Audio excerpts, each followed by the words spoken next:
नमस्कार। सबसे पहले मिरांडा हाउस कॉलेज का धन्यवाद। मुझे ज्ञात है कि पिछले 7 सालों से ये कॉलेज भारत का सबसे अच्छा कॉलेज हर साल बनता है और सबसे अच्छा कॉलेज देश का किसी को बुलाए तो ये उसके लिए एहसान की बात है, न कि उसके लिए जो वहां जा रहा है। विशेष रूप से धन्यवाद चंदा जी को। संज्ञा जी ने मुझे 2 दिन पहले मैसेज किया, मैं भारत से बाहर था पर मेरा कुछ पुराना एहसान चुकाने का भाव था उनके प्रति, तो जैसे उन्होंने कहा कि आप आए तो मैंने सीधे कहा कि जैसे भी होगा मैं जरूर आऊंगा। संगीता जी, बाकी अध्यापिकाएं, मेरा सबसे परिचय निजी नहीं है, मैं नाम नहीं जानता हूं सबका। और जो विद्यार्थी इस पूरे कार्यक्रम का संचालन कर रहे हैं, ये व्यवस्था बाहर देख के मुझे लगा कि आपको आईपीएस की ट्रेनिंग की जरूरत नहीं है, आप लोग तो पहले से वो सारी ट्रेनिंग अपने अंदर लेके बैठे हैं। इसे आईपीएस की भाषा बंदोबस्त कहते हैं।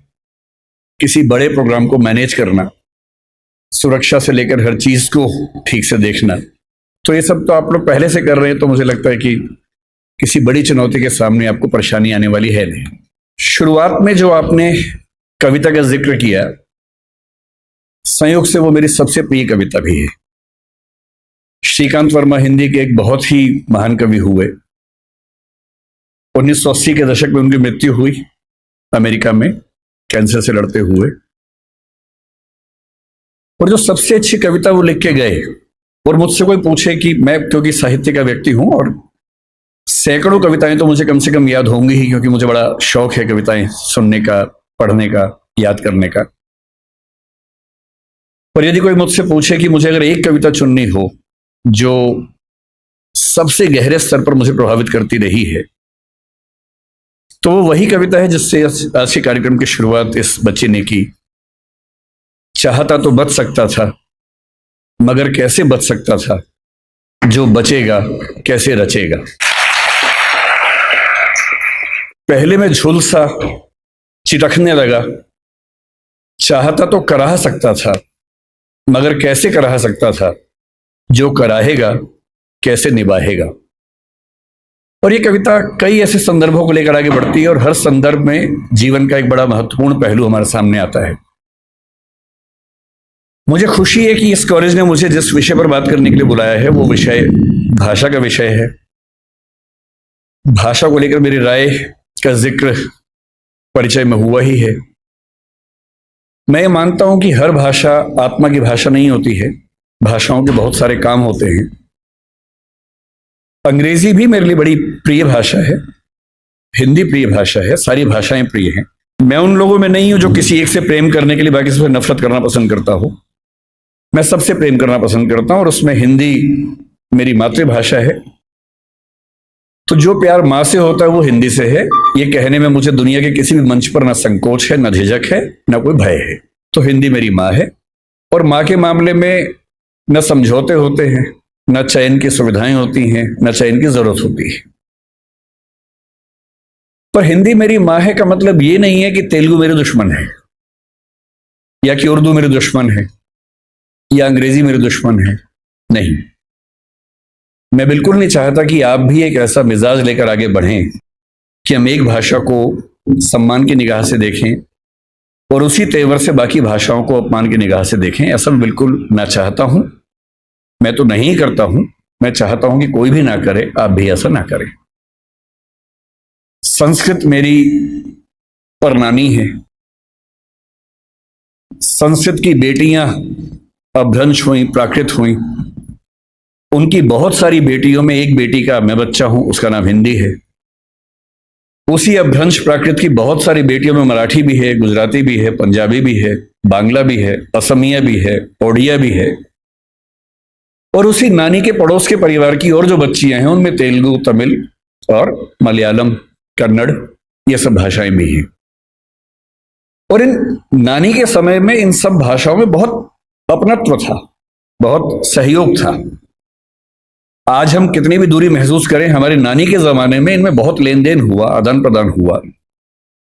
और इसलिए जब आप मलयालम सीखेंगे या तमिल सीखेंगे तो आप बड़ा आश्चर्यचकित हो जाएंगे कि कई बार संस्कृत के शब्द एज इट इज आपको उन भाषाओं में मिलते हैं और आपको समझ में आता है कि एक पीढ़ी का अंतर नहीं है। थोड़ा और पीछे जाएंगे तो कई पीढ़ी पीछे हमारी बड़ी गहरी दोस्ती रही है, ताल्लुकात रहे हैं।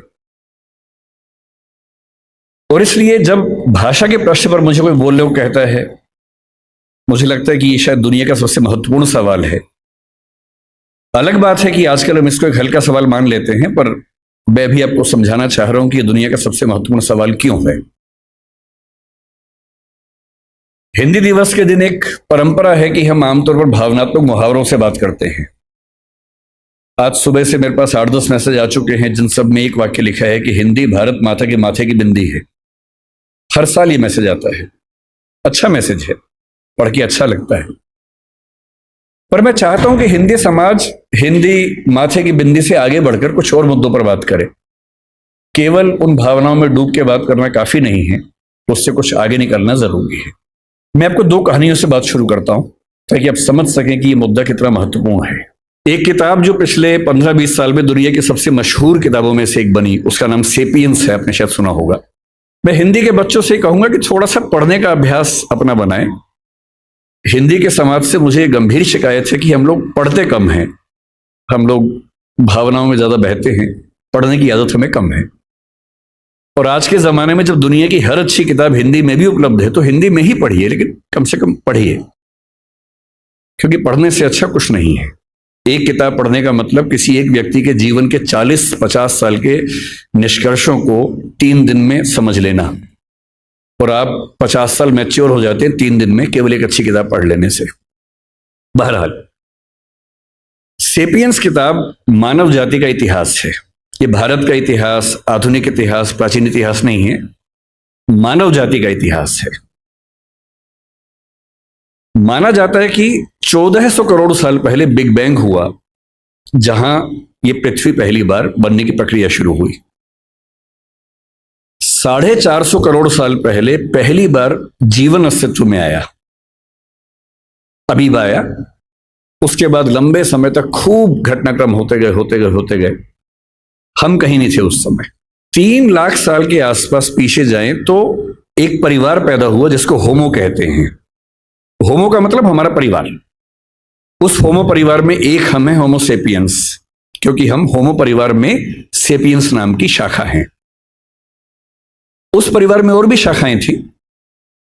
निएंडरथल एक बहुत प्रसिद्ध, आपने नाम सुना होगा, ऑस्ट्रेलोपिथेकस का नाम सुना होगा, होमो इरेक्टस का नाम सुना होगा। ये सारे के सारे वो जीव थे जो होमो सेपियंस के आमने सामने जिंदा थे और संघर्ष में थे। चुनौती ये थी कि अंत में इनमें से कौन जीतेगा। ये व्यावहारिक तौर पर संभव नहीं था कि ये सारे साथ साथ चल सके। ये बात सुनने में अच्छी लगती है कि सब साथ साथ चले, पर इवोल्यूशन की हिस्ट्री में बहुत व्यावहारिक नहीं होता है। एक सवाल यह भी था कि होमो परिवार का कोई प्राणी क्या चिंपैंजी को, बंदर को, इन सबको हरा पाएगा, क्योंकि उस समय तक ये सारी स्पीशीज लगभग बराबर संघर्ष में चल रही थी।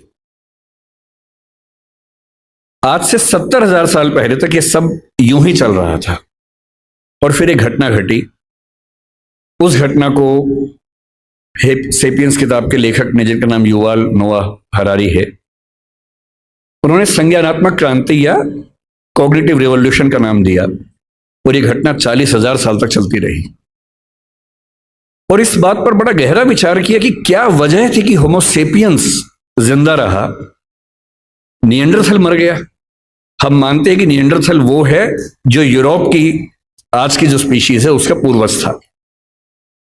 ऑस्ट्रेलोपिथेकस मर गया, इरेक्टस मर गया, और जितने परिवार के जंतु थे वो सब मर गए, और होमो सेपियंस इन सबसे कमजोर होने के बावजूद बच गया और इतना सफल भी हो गया। निएंडरथल के बारे में उसने लिखा कि अगर आमने सामने आ जाएं तो निएंडरथल होमो सेपियंस को मार मार के अधमरा कर सकता था, वो इतना ताकतवर था। उसके बाद भी खत्म हो गया। क्यों खत्म हो गया? और तब आता है वो सिद्धांत जो आज की इस डिस्कशन की शुरुआत का बिंदु है। होमो सेपियंस इसलिए जिंदा रहा क्योंकि उसके पास भाषा की क्षमता थी। भाषा की क्षमता बाकियों के पास भी थी, चिंपैंजी के पास भी है, बंदर के पास भी है, पर बंदरों पर खूब प्रयोग हुए। बंदर हो, अन्य स्पीशीज हो, तोता हमसे ज्यादा ध्वनियां बोल सकता है, हमसे ज्यादा। इसके बाद भी तोता सफल नहीं हो पाया क्योंकि वो उतना सोच नहीं पाता है। चिंपैंजी की भाषा, बंदर की भाषा, निएंडरथल की भाषा सीमित भाषाएं थी। वो एक आवाज में पूरा एक वाक्य बोलते थे, और ऐसे प्रयोग आज भी होते हैं। अगर आप जंगलों की आवाजें सुनेंगे तो बंदरों की एक आवाज का मतलब एक पूरा सेंटेंस होता है। जैसे एक आवाज का मतलब है कि शेर आया, जैसे एक बंदर आवाज निकालेगा सारे बंदर पेड़ पर चढ़ जाएंगे। फिर दूसरी आवाज का मतलब होगा शेर चला गया, वो सुन के सब उतर जाएंगे नीचे। भाषा वैज्ञानिकों ने वो आवाजें रिकॉर्ड कर ली और एक बार अच्छे म्यूजिक सिस्टम से एक जंगल में जाके आवाज प्ले कर दी, शेर आया, और वो आवाज सुनते सारे बंदर पेड़ के ऊपर चढ़ गए और फिर आपस में देख रहे किसने बोला। और 10-15 मिनट के बाद दूसरी आवाज प्ले की, शेर चला गया, सारे बंदर नीचे उतर गए। एक आवाज, एक वाक्य। इंसान की भाषा की सबसे बड़ी खूबसूरती यह है कि वो डिस्क्रीट भाषा है, विविक्त भाषा है, जिसका मतलब यह है कुछ 25-30 ध्वनियों से, 50 ध्वनियों से हम अरबों शब्द बना सकते हैं और अरबों शब्दों से खरबों वाक्य बना सकते हैं। इतनी लचीली भाषा हमारी है जिसमें किसी भी बात को कहने के 50 तरीके हमारे पास हैं, और ये तरीके इस संसार में किसी और स्पीशीज के पास नहीं है। इसीलिए होमोसेपियंस बन पाया। और आज अगर हम जिंदा हैं, आज हम चिंपांजी से बेहतर हैं, गुरिल्ला से बेहतर है, बंदर से बेहतर हैं, और होमो इरेक्टस से बेहतर है, निएंडरथल से बेहतर हैं, जिंदा हैं, तो इसकी मूल वजह है हमारी भाषा की क्षमता। जो चीजें मुफ्त में मिलती हैं उसकी कीमत हम नहीं समझते हैं। भाषा ऐसी एक चीज है, मुफ्त में मिल जाती है तो हमें लगता है कि ये तो ऐसे ही है। लेकिन जब आप इस नजरिए से समझेंगे कि भाषा ही वो चीज है जो हमें मनुष्य बनाती है, तो शायद इस बात का महत्व ज्यादा अच्छे से हम समझ पाएंगे। भाषा को लेकर झगड़ा जो आज के समय में है, हम आज हिंदी की बात कर रहे हैं, किसी और कोने में कोई किसी और भाषा की बात कर रहा होगा। ऐसा क्यों नहीं होता कि दुनिया में एक ही भाषा होती? ऐसा क्यों है कि भाषाएं बहुत सारी हैं? ना बहुत सारी भाषाएं होती ना झगड़े होते, सब एक ही भाषा बोल रहे होते। सोचने में कितना अच्छा लगता है। तो ओल्ड टेस्टामेंट में जो यहूदियों का बाइबल का हिस्सा है, उसमें कहानी आती है, उसको बोलते हैं बेबीलोनिया की या बाबिल की कहानी। कहानी यह है कि एक बार ईश्वर ने, यहूदियों के ईश्वर याहवे ने, जब देखा कि मनुष्य बहुत पाप कर रहे हैं तो उसने बहुत तेज बाढ़ पैदा की। ये वही बाढ़ है जो आपने आज से 10 साल पहले एक फिल्म 2012 में देखी होगी। ये उसी बाढ़ की कहानी है। इतनी ज्यादा बाढ़ की सारी इंसानी सभ्यता नष्ट हो जाए, क्योंकि ये लोग इतने पापी हैं और ईश्वर को ये लगा कि मैंने गलती कर दी इन लोगों को मनुष्य बना के, इनके तो पाप खत्म नहीं होते हैं। नाराज होकर उसने सारी सभ्यता को विनाश करने के कगार पे खड़ा कर दिया। हम भारतीय सभ्यता में प्रलय की कल्पना करते हैं, कुछ कुछ वैसी कल्पना वहां पर एक बाढ़ की कल्पना है। और तब ईश्वर को यह भी लगा कि अगर सारे खत्म हो जाएंगे तो सृष्टि बनाने का जो पर्पस था वो खत्म हो जाएगा। तो ईश्वर ने अपने एक नबी को भेजा जिनका नाम था नूह या नोआह। ये युवाल नोआ हरारी के बीच में भी जो नाम है नोआह, ये वही नोआ नाम है। और उनसे कहा कि तुम जाओ, जितनी भी स्पीशीज है उन सब की एक एक पेयर को बचा लो ताकि सभ्यता को फिर से शुरू कर सके। तो नोआ ने एक जहाज का निर्माण किया, पानी के जहाज का निर्माण किया, सारी स्पीशीज के एक एक पेयर को उस पर रखा, अपने परिवार को रखा और बाढ़ से बचा लिया। और उसके बाद नई सभ्यता शुरू हुई। और जब नई सभ्यता शुरू हुई तो बेबीलोनिया के राजा के मन में एक विचार आया कि अगर हम एक इतनी ऊंची मीनार बना लें कि किसी भी बाढ़ में हम डूबे ही नहीं, तो चिंता खत्म हो जाएगी। तो बाबेल नाम के स्थान पर, बेबीलोनिया का स्थान था, एक टावर बनना शुरू हुआ। यह बाइबल में जेनेसिस की कहानी है। टावर बनने लगा, काफी ऊंचा बन गया। पर बनते बनते ईश्वर को यह लगा कि ये मेरी शान में गुस्ताखी हो रही है, क्योंकि मैं बाढ़ ले आऊंगा उससे बचने के लिए, ये मेरे खिलाफ साजिश कर रहे हैं। तो ईश्वर ने क्या किया, एक कमाल कर दिया। उसने उस टावर पर काम करने वाले व्यक्ति और बाकी व्यक्तियों को भाषाओं में बांट दिया ताकि वो एक दूसरे की बात ना समझ सके। और एक कहानी चलती है कि अगर आप चाहते हैं कि सारे मनुष्य एक ना हो तो उनको भाषाओं में बांट दीजिए। और उसके बाद से आज तक सारे मनुष्य आपस में झगड़ा कर रहे हैं। यह कहानी ऐतिहासिक रूप से कितनी सही है मुझे नहीं पता, मिथक है, धर्म की बात है, पर ऐसी कहानियां किसी कंसेप्ट को समझने के लिए बहुत काम की कहानियां होती हैं। और जब मैं भाषा के प्रश्न को देखता हूं तो मैं दो नजरियों से देखना पसंद करता हूं। पहली बात, भाषा वो है जो हमें मनुष्य बनाती है, और इस संसार में जहां 3 ट्रिलियन या 1 ट्रिलियन स्पीशीज संघर्ष करती हैं, उनमें हमें सबसे ज्यादा मजबूत बनाती है। और दूसरा, भाषा वो संरचना है जो दुनिया को बांटती है, और क्योंकि बांटती है तो बहुत सारे संघर्षों को जन्म देती है। लोग कहते हैं कि धर्म बहुत ताकतवर है, जाति बहुत ताकतवर है। मेरी नजरिए में भाषा सबसे ताकतवर है। अगर धर्म बहुत ताकतवर होता तो पाकिस्तान बनने के बाद बांग्लादेश की जरूरत क्यों पड़ती? मुसलमानों के लिए नया देश चाहिए तो पाकिस्तान बन गया। पाकिस्तान और बांग्लादेश में मुसलमान ही तो थे। अंतर क्या था कि एक तरफ के मुसलमान उर्दू और पंजाबी बोलते हैं, एक तरफ के मुसलमान बांग्ला बोलते हैं। बांग्ला भाषी मुसलमान उर्दू भाषी मुसलमान के साथ एक नहीं हो पाएगा, इसलिए उसको नए देश की जरूरत है, और बांग्लादेश इसलिए बना।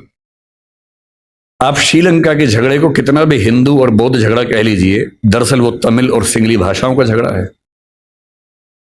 ये जो भाषाओं के झगड़े हैं, और भाषाओं का एक अस्तित्व होता है, जैसे मनुष्यों के जीवन में वक्र है, कभी सफल कभी विफल, ऐसी भाषाओं का जीवन होता है। आज से 300 साल पहले ब्रज भाषा का जो जोर था, कोई सोच सकता था कि 300 साल बाद उसका नाम लेने वाला कोई बचेगा नहीं। ब्रज भाषा के नाम में भाषा है, वो बोली बन गई, और खड़ी बोली के नाम में बोली है, वो भाषा बन गई।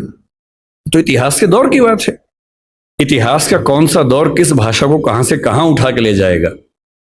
जब पुर्तगाली यूरोप से निकले थे दुनिया पर कब्जा करने के लिए, उन्हें लगता होगा कि पुर्तगाली दुनिया की महान भाषा बनेगी। बाद में फ्रांसीसियों ने, हॉलैंड के डच लोगों ने, अंग्रेजों ने आपस में झगड़े किए, फ्रेंच लोगों ने झगड़े किए।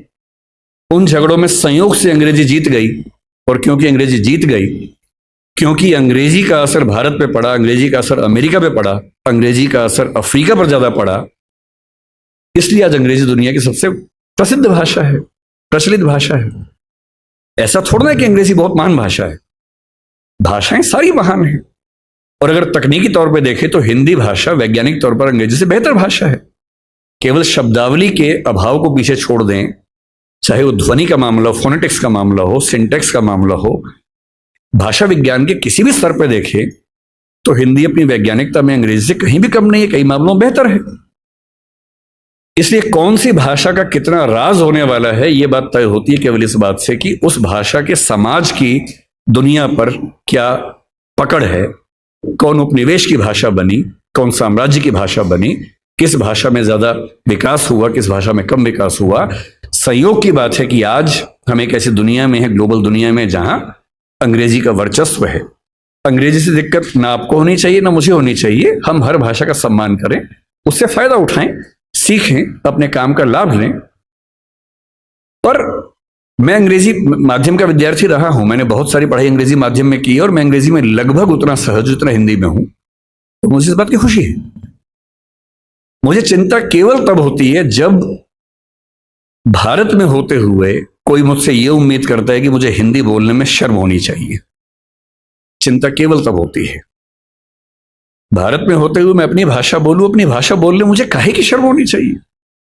मैंने जिन जिन देशों की यात्रा की, आज दुनिया के हर देश पर दबाव है कि अंग्रेजी सीखे, और वो दबाव इसलिए कि ग्लोबलाइजेशन का दौर है, अंग्रेजी में चीजें ज्यादा उपलब्ध हैं, स्वाभाविक सी बात है।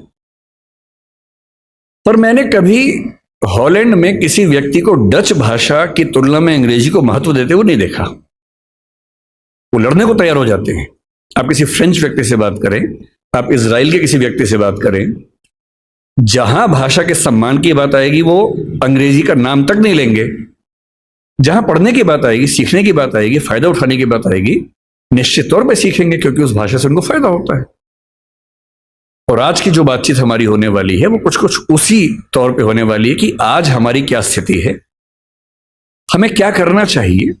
क्या बहुत डरने की जरूरत है? ऐसा तो नहीं कि हम बिना बात के खौफ में हो, पर मुझे लगता है कि हम बिना बात के खौफ में ज्यादा रहते हैं। और जब मैं हिंदी की बात सोचता हूं और मिरांडा हाउस के संदर्भ में सोचता हूं, तो मुझे लगता है कि हिंदी की स्थिति कुछ कुछ वैसी ही है जैसी द टेम्पेस्ट नाटक की नायिका मिरांडा की थी। जब मॉरिस ग्वायर साहब ने इस कॉलेज की स्थापना की और इसका नाम मिरांडा हाउस रखा, तो उनसे कई लोगों ने पूछा, वो उस समय डीयू के वाइस चांसलर भी थे, भारत के चीफ जस्टिस भी थे उस समय। तो जब भारत आजाद हो गया और वो चले गए यहां से, 1952 में उन्होंने एक बात की व्याख्या की कि मैंने इस कॉलेज का नाम मिरांडा क्यों रखा। 3 वजह बताई। एक वजह बताई कि एक फिल्म की हीरोइन मुझे बहुत प्रिय है, उसका नाम मिरांडा है। एक कहा कि मेरी बेटी का नाम मिरांडा है। लेकिन जो असली वजह मुझे लगता है तीसरी उन्होंने बताई, वो ये थी कि शेक्सपियर के नाटक द टेम्पेस्ट में जो एकमात्र महिला कैरेक्टर मंच पे आती है उसका नाम भी मिरांडा है। और वो कहते हैं कि मैं चाहता हूं कि मिरांडा हाउस में पढ़ने वाली लड़कियां ऐसी व्यक्ति बने। वो व्यक्ति आप मती बनिएगा, अब तो उसका महत्व रहा नहीं है, उस दौर में उसका महत्व था। कुछ कुछ छायावाद की श्रद्धा जैसी लड़कियां होती हैं, वो जो एकदम भारतीय किस्म का मिजाज नहीं होता है कि मेरा कोई अधिकार नहीं है, मैं सिर्फ त्याग करने के लिए पैदा हुई हूं। कुछ कुछ वैसा मिजाज उस लड़की का है, मिरांडा का। उस नाटक में एक बड़ी खास बात है, मिरांडा बहुत योग्य लड़की है, उसकी समझ बड़ी गहरी है, पर वो अपने पिता और अपने होने वाले पति, प्रोस्पेरो उसका पिता है, फर्डिनेंड उसका होने वाला पति है, वो उन दोनों के इतने कंट्रोल में है कि वो खुद को डिफाइन उन्हीं के नजरिए से करती है। बहुत योग्य होने के बावजूद उसमें आत्मविश्वास बिल्कुल भी नहीं है। अपने जीवन के फैसले वो अपने आप लेने को बिल्कुल तैयार नहीं है।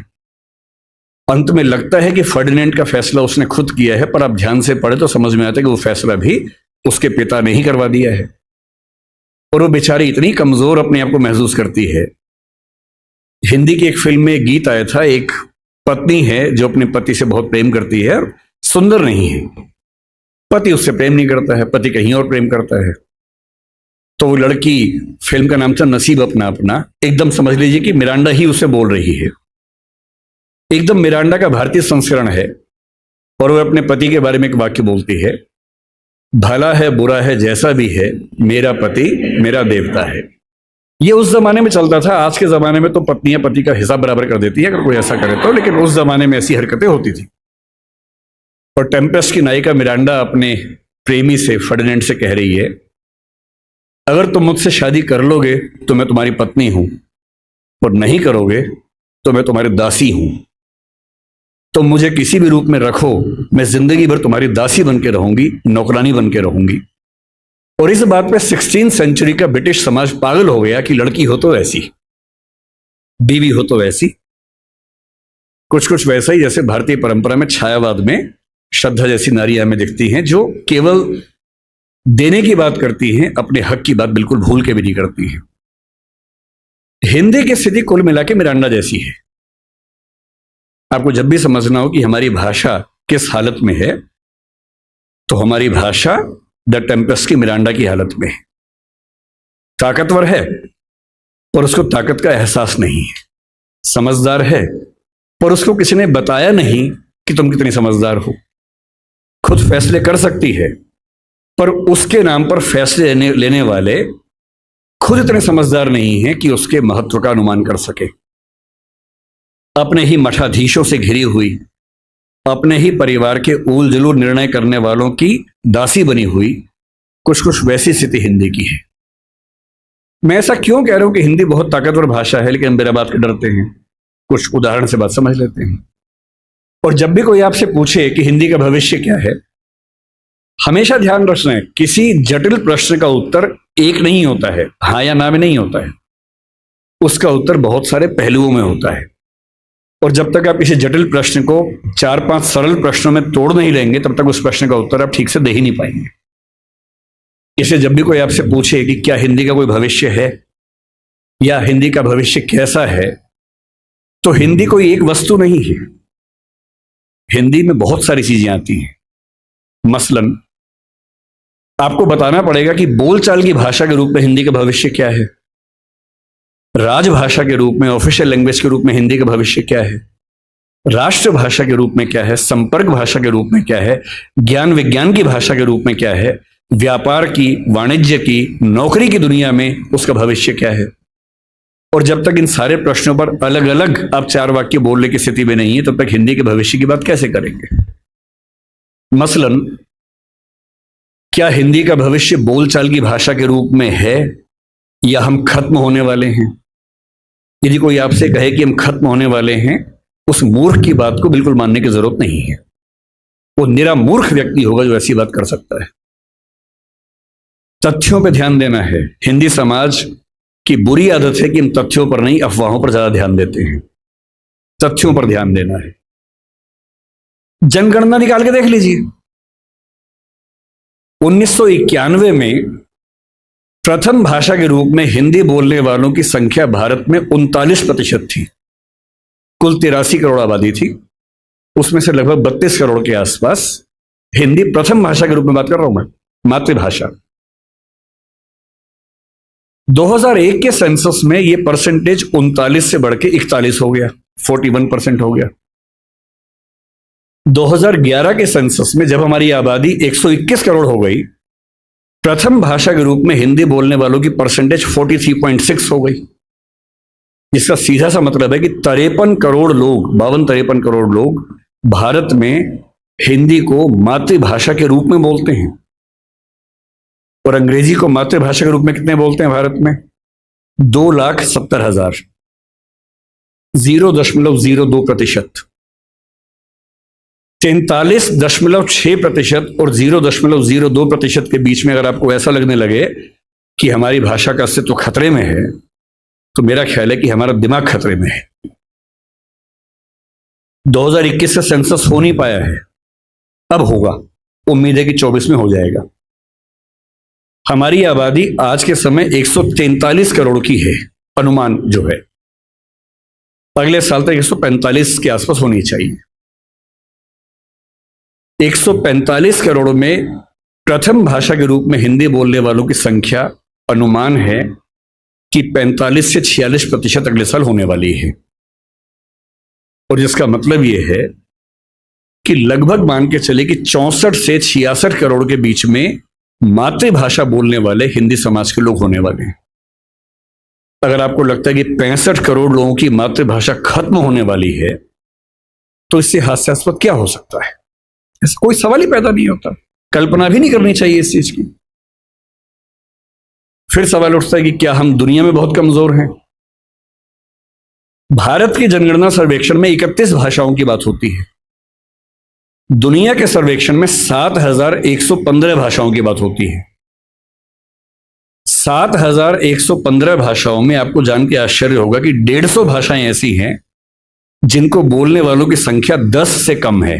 कुल 10 व्यक्ति, 5 व्यक्ति बोलते हैं, 6 बोलते हैं, 4 बोलते हैं, 2 बोलते हैं, 1 बोलता है, 10 बोलते हैं। 150 भाषाएं ऐसी हैं। लगभग 5,500 से 6,000 भाषाएं ऐसी हैं जिनको बोलने वालों की संख्या 1 लाख से कम है।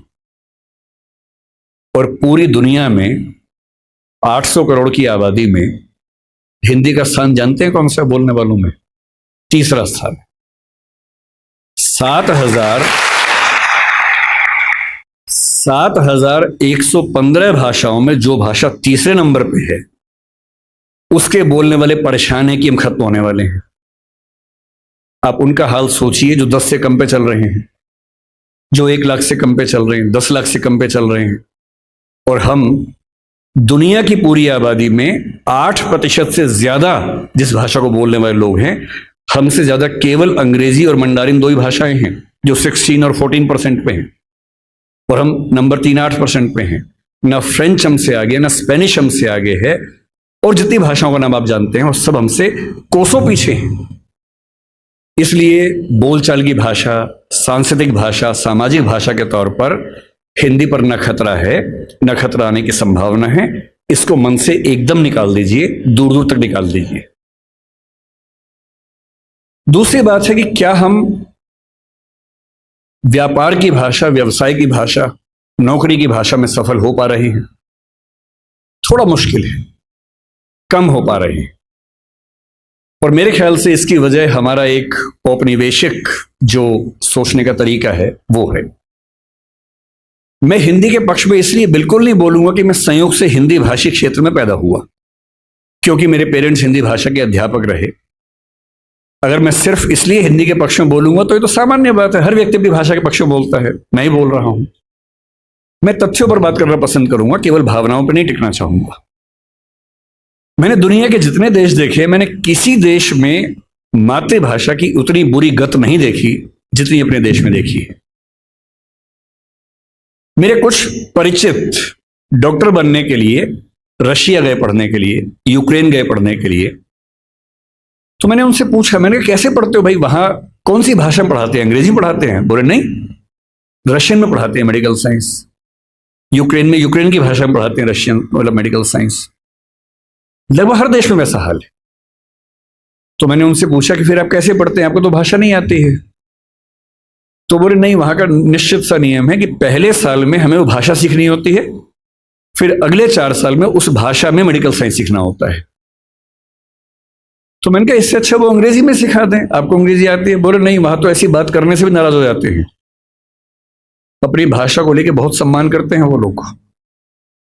वहां पढ़ाई की भाषा वही है जो उनके समाज की भाषा है। अंग्रेजी भी है, रिसर्च में है, जहां जरूरत है अंग्रेजी भी है, अंग्रेजी के विभाग है, वो भी एक भाषा के तौर पर है। पर जब उनको अपने यहां पढ़ाना होता है तो इंश्योर करते हैं कि वो पढ़ाई उनकी अपनी भाषा में हो। दुनिया के हर देश में ऐसा होता है, तो हमारे यहां ऐसा क्यों नहीं होता? ये बात केवल हिंदी की नहीं है, तमिल की भी है, तेलुगु की भी है, गुजराती मराठी की भी है।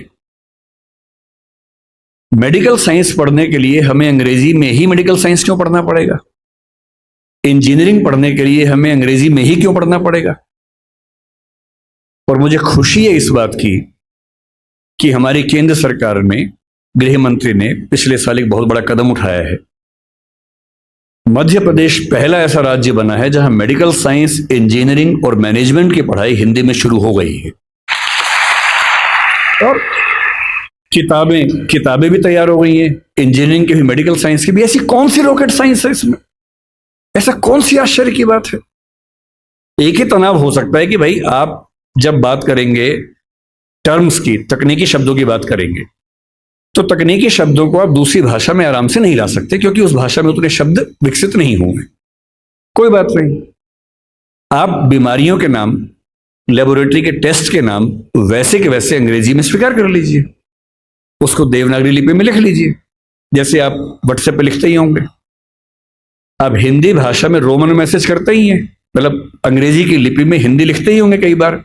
तू कहां जा रही है, TU के, अब तो आपने और छोटा कर दिया, KHA कहां हो गया उसी में, जा में जे से ही काम चल जाता होगा, RH से रही हो जाता होगा और H से है हो जाता होगा।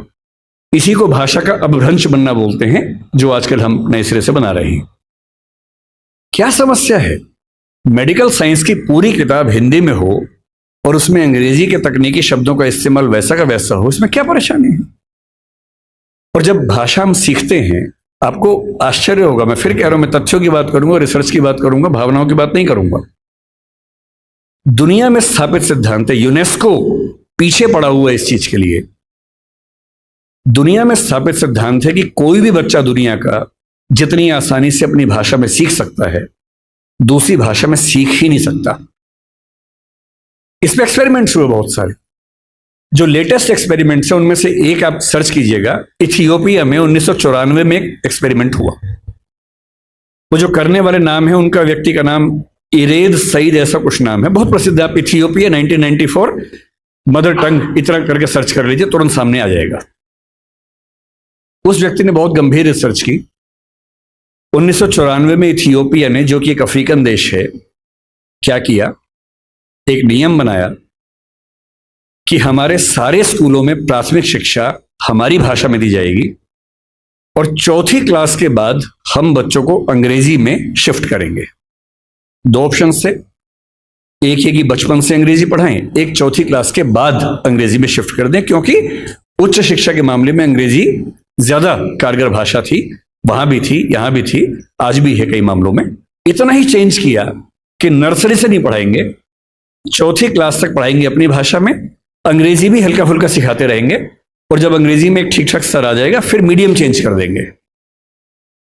वो रिसर्च आज की दुनिया में एजुकेशन साइंस की सबसे प्रामाणिक रिसर्च मानी जाती है, और वो साबित करती है कि बच्चों की अटेंडेंस बढ़ने से लेकर, बच्चों की समझदारी बढ़ने से लेकर, बच्चों की जिज्ञासा बढ़ने से, बच्चों की पढ़ाई में रुचि बढ़ने से लेकर, और बच्चों की अपने परिवार, अपने समाज, अपनी संस्कृति के साथ लगाव बढ़ने के स्तर तक हर मामले में मातृभाषा में पढ़ाई करने से बेहतर स्थितियां बनी। मैं फिर कह रहा हूं, ये बात हिंदी की नहीं है, ये मराठी की भी है, तेलुगु की भी है, तमिल की भी है। मुझे दया आती है उन बच्चों पर जिनमें मेरा बच्चा भी शामिल है। मैं भी उसी समाज की पैदाइश हूं, उसी समाज के दबाव मुझ पर भी काम करते हैं, और ये रिसर्च मैंने संयोग से अपने बच्चे के प्राथमिक शिक्षा के बाद पढ़ी, पहले पढ़ी होती शायद। तब भी मैं क्या करता, दिल्ली में आपको एक अच्छा स्कूल मिलेगा ही नहीं जो मातृभाषा में पढ़ाता हो। एक ऐसा माहौल है, मुझे दया आती है उन बच्चों पर। वो घर में जब 9-10 महीने के होते हैं या 3 साल के जब होते हैं तब वो स्कूल जाना शुरू करते हैं।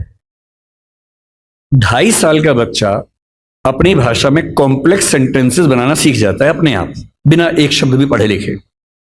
आप घरों में देखिए छोटे बच्चों को, अच्छे से वाक्य बोलेंगे, और 2.5 साल का बच्चा तो नए वाक्य बनाने लगता है, वो भी जटिल वाक्य, सरल वाक्य नहीं। उस बच्चे की इतनी गहरी पकड़ एक भाषा में हो चुकी है, एक भी दिन स्कूल नहीं गया है। और इसलिए मातृभाषा का अध्यापन जब स्कूल में होता है, टीचर को पता होता है कि बच्चे को भाषा पहले से आती है, इसे दुरुस्त करना है, सिखाना नहीं है जीरो से। और वो बच्चा बड़े अच्छे मूड से स्कूल गया, उसे मम्मी को टाटा किया, स्कूल जाके पता लगा टाटा नहीं बोलना, बाय बोलना है। उसकी दुनिया खिसक जाती है उसके पैर के नीचे से।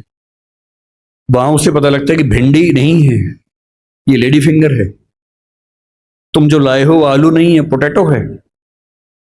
रोटी नहीं है, ब्रेड है। ठीक है ना, ब्रेड तो वो होती नहीं, वो सब ब्रेड्स होती हैं। समोसा है ही नहीं इंग्लिश में, उसको पता लगा कि होता ही नहीं है तो। और वो बेचारा एक अजीब सी कश्मकश में है। उसे अपनी भाषा में सीखना था कि जीरो क्या होता है, संख्या क्या होती है, एक क्या होता है। उसे अपनी भाषा में सीखना था कि सरकार क्या होती है, दुनिया क्या होती है, चलती कैसे है। उसे सीखना पड़ रहा है कि पहले यह समझो कि दुनिया नहीं वर्ल्ड होता है। अब उसकी आधी से ज्यादा ऊर्जा वर्ल्ड पे अटकी हुई है, और बाकी बची खुची ऊर्जा से वो समझ रहा है कि वर्ल्ड होता क्या है। उसकी आधी ऊर्जा लगी नंबर, शब्द याद करने में, ना कि यह समझने में कि संख्या क्या होती है, नंबर क्या होता है। एक अजीब सी साजिश दुनिया भर में चल रही है कि दुनिया के हर बच्चे को उसकी मातृभाषा से बचपन में ही वंचित कर दो। उसे एक ऐसी भाषा में सिखाओ जहां उसके लिए वो भाषा सीखना अपने आप में चैलेंज हो। और इसलिए आप देखेंगे कि अगर ज्ञान की दुनिया में दुनिया भर की भाषाओं के आम आदमी शिरकत नहीं कर पा रहे हैं, गलती से भी ये मत सोचिएगा कि दिमाग वाले लोग बहुत कम होते हैं और वही आगे बढ़ते हैं। दिमाग वाले अधिकांश लोगों को बचपन में ही खत्म कर देने की साजिश दुनिया भर में चल रही है। और जो अपनी भाषा में पढ़ ही नहीं पाएगा, वो कैसे आगे बढ़ेगा, कैसे सीखेगा। मैंने 10वीं क्लास तक हिंदी माध्यम से पढ़ाई की है, उसके बाद अंग्रेजी सीखी है, ठीक से सीखी है। अंग्रेजी मुझे कहीं कोई समस्या नहीं आती है, इसमें क्या कोई परेशानी है। मैं आज भी अपनी भाषा में गीत सुनने में ज्यादा खुश होता हूं। मुझे फिल्म देखनी मैं हिंदी में पसंद करता हूं, नाटक देखना हो हिंदी पसंद करता हूं, मजाक करना हो हिंदी में पसंद करता हूं, पढ़ना हो कोई ऐसा विषय जो हिंदी में नहीं है तो इंग्लिश में पढ़ता हूं, इसमें क्या परेशानी है। लेकिन मुझे कोई बचपन से ही मजबूर करे कि मुझे दूसरी भाषा में, संयोग से अंग्रेजी है, फ्रेंच भी हो सकती थी, पुर्तगाली भी हो सकती थी, जो जीत जाता उसकी भाषा ढो रहे होते। ज्ञान विज्ञान की दुनिया में मेरा निजी विश्वास है इस वर्चस्व को तोड़ना बहुत जरूरी है। हम हिंदी में हजारों शब्द क्रिएट नहीं कर पाएंगे 2 दिन में, सही बात है, मुश्किल है। और हमें इतना शुद्धतावादी या प्यूरिटन होने की जरूरत नहीं है कि हम सारे शब्द अपने ही गढ़ेंगे। हम तो इंटरनेट को अंतर्जाल ही बोलेंगे, हम कंप्यूटर को संगणक ही बोलेंगे, तो आप अकेले ही बोलते रहेंगे, कोई पूछेगा नहीं आपको। जो शब्द अंग्रेजी के प्रसिद्ध हो गए उनको मान लीजिए। जापानी भाषा का शब्द है रिक्शा। आप रोज रिक्शा में घूमते हैं, कभी आपने कहा कि रिक्शा को मैं नरयान बोलूंगा? कई लोग बोलते हैं नरयान। कि मनुष्य द्वारा चलने वाला एक विमान या वाहन। क्या बकवास है। अरे जो शब्द जिस भाषा से आया, प्रसिद्ध हो गया, अपना लीजिए उस शब्द को। और उसके बाद भाषा में असली समस्या शब्द नहीं होती है। भाषा विज्ञान में एक होता है जिसको मॉर्फोलॉजी कहते हैं, एक सिमेंटोलॉजी होता है, लेकिन जो सबसे महत्वपूर्ण स्ट्रक्चर है सिंटेक्स है। सिंटेक्स का मतलब है वाक्य का निर्माण कैसे होता है, शब्दों का क्रम कैसे तय होता है। किसी नई भाषा को सीखने में सबसे बड़ी मुश्किल आती है सिंटेक्स सीखने में। आप हिंदी भाषा के सिंटेक्स में अंग्रेजी के शब्दों को शामिल कर लेंगे, रत्ती भर समस्या नहीं आएगी। और इसलिए जिसको हम कहते हैं कि अंग्रेजी माध्यम है और हिंदी माध्यम है, कहने की बातें हैं। मैं अंग्रेजी माध्यम में बच्चों को खूब पढ़ाता हूं, 8-8 घंटे दिन में पढ़ाता हूं, और वहां भी देखता हूं कि जैसे कोई मुश्किल कंसेप्ट आता है, जब तक अंग्रेजी में पढ़ाने के बाद हिंदी में भी ना समझा दूं, उनके चेहरे पर 12 बजे रहते हैं। क्योंकि वो हिंदी भाषी समाज के बचपन से लगातार हिंदी बोलने समझने वाले और अंग्रेजी माध्यम लेके एक ज्ञान की भाषा के तौर पर अंग्रेजी पढ़ने वाले व्यक्ति हैं। हंसी मजाक हिंदी में हो तो ठाके मार के हंसते हैं, इंग्लिश में हो एक आध हंसता है, बाकी इसलिए हंसते हैं कि हंसने की बात थी तो हम भी हंस लेते हैं। नहीं बात बनती। मन की भाषा, आत्मा की भाषा अलग भाषा होती है, ज्ञान की भाषा अलग भाषा होती है, इसमें कहां कोई दिक्कत है। और इसलिए मैं आपसे कहना चाहता हूं कि ज्ञान विज्ञान की भाषा के तौर पर, व्यवसाय की भाषा के तौर पर जबरदस्ती एक वर्चस्व का दौर चल रहा है जो खत्म होना चाहिए। मुझे खुशी है कि हमारी वर्तमान सरकार इस मामले में, मैं किसी राजनीतिक दल से ताल्लुक नहीं रखता हूं, मुझे ना सरकार का समर्थक माना जाए ना विरोधी माना जाए, क्योंकि मैं सच में दूरी बना के रखता हूं, बहुत दूर बना के रखता हूं। मैं मुद्दों पर तारीफ करता हूं, मुद्दों पर आलोचना करता हूं। भाषा के मामले में वर्तमान सरकार बेहतर काम कर रही है, ये सही बात है। कई स्तरों पर हमने देखा है। मेडिकल साइंस मध्य प्रदेश से शुरू हुआ, एक ही साल में एमपी में, यूपी में, उत्तराखंड में शुरू भी हो गया। और मैं कई साल से सोचता था कि मेडिकल साइंस में ऐसा क्या है जो हिंदी में नहीं पढ़ सकते। और सोचिए, डॉक्टर बनने के बाद करना क्या आपको डॉक्टर बन के आम आदमी का इलाज करना है। भारत के आम आदमी की हालत क्या है, डॉक्टर के पास जाता है, उसको एक वाक्य समझ में नहीं आता है। डॉक्टर 4 लाइन इंग्लिश की बोलता है, कुछ मुश्किल शब्द बोलता है, तो वो मान लेता है कि ज्ञानी आदमी है, ठीक बोल रहा होगा। उसे अपनी हेल्थ के बारे में एक वाक्य ठीक से समझ में नहीं आता है।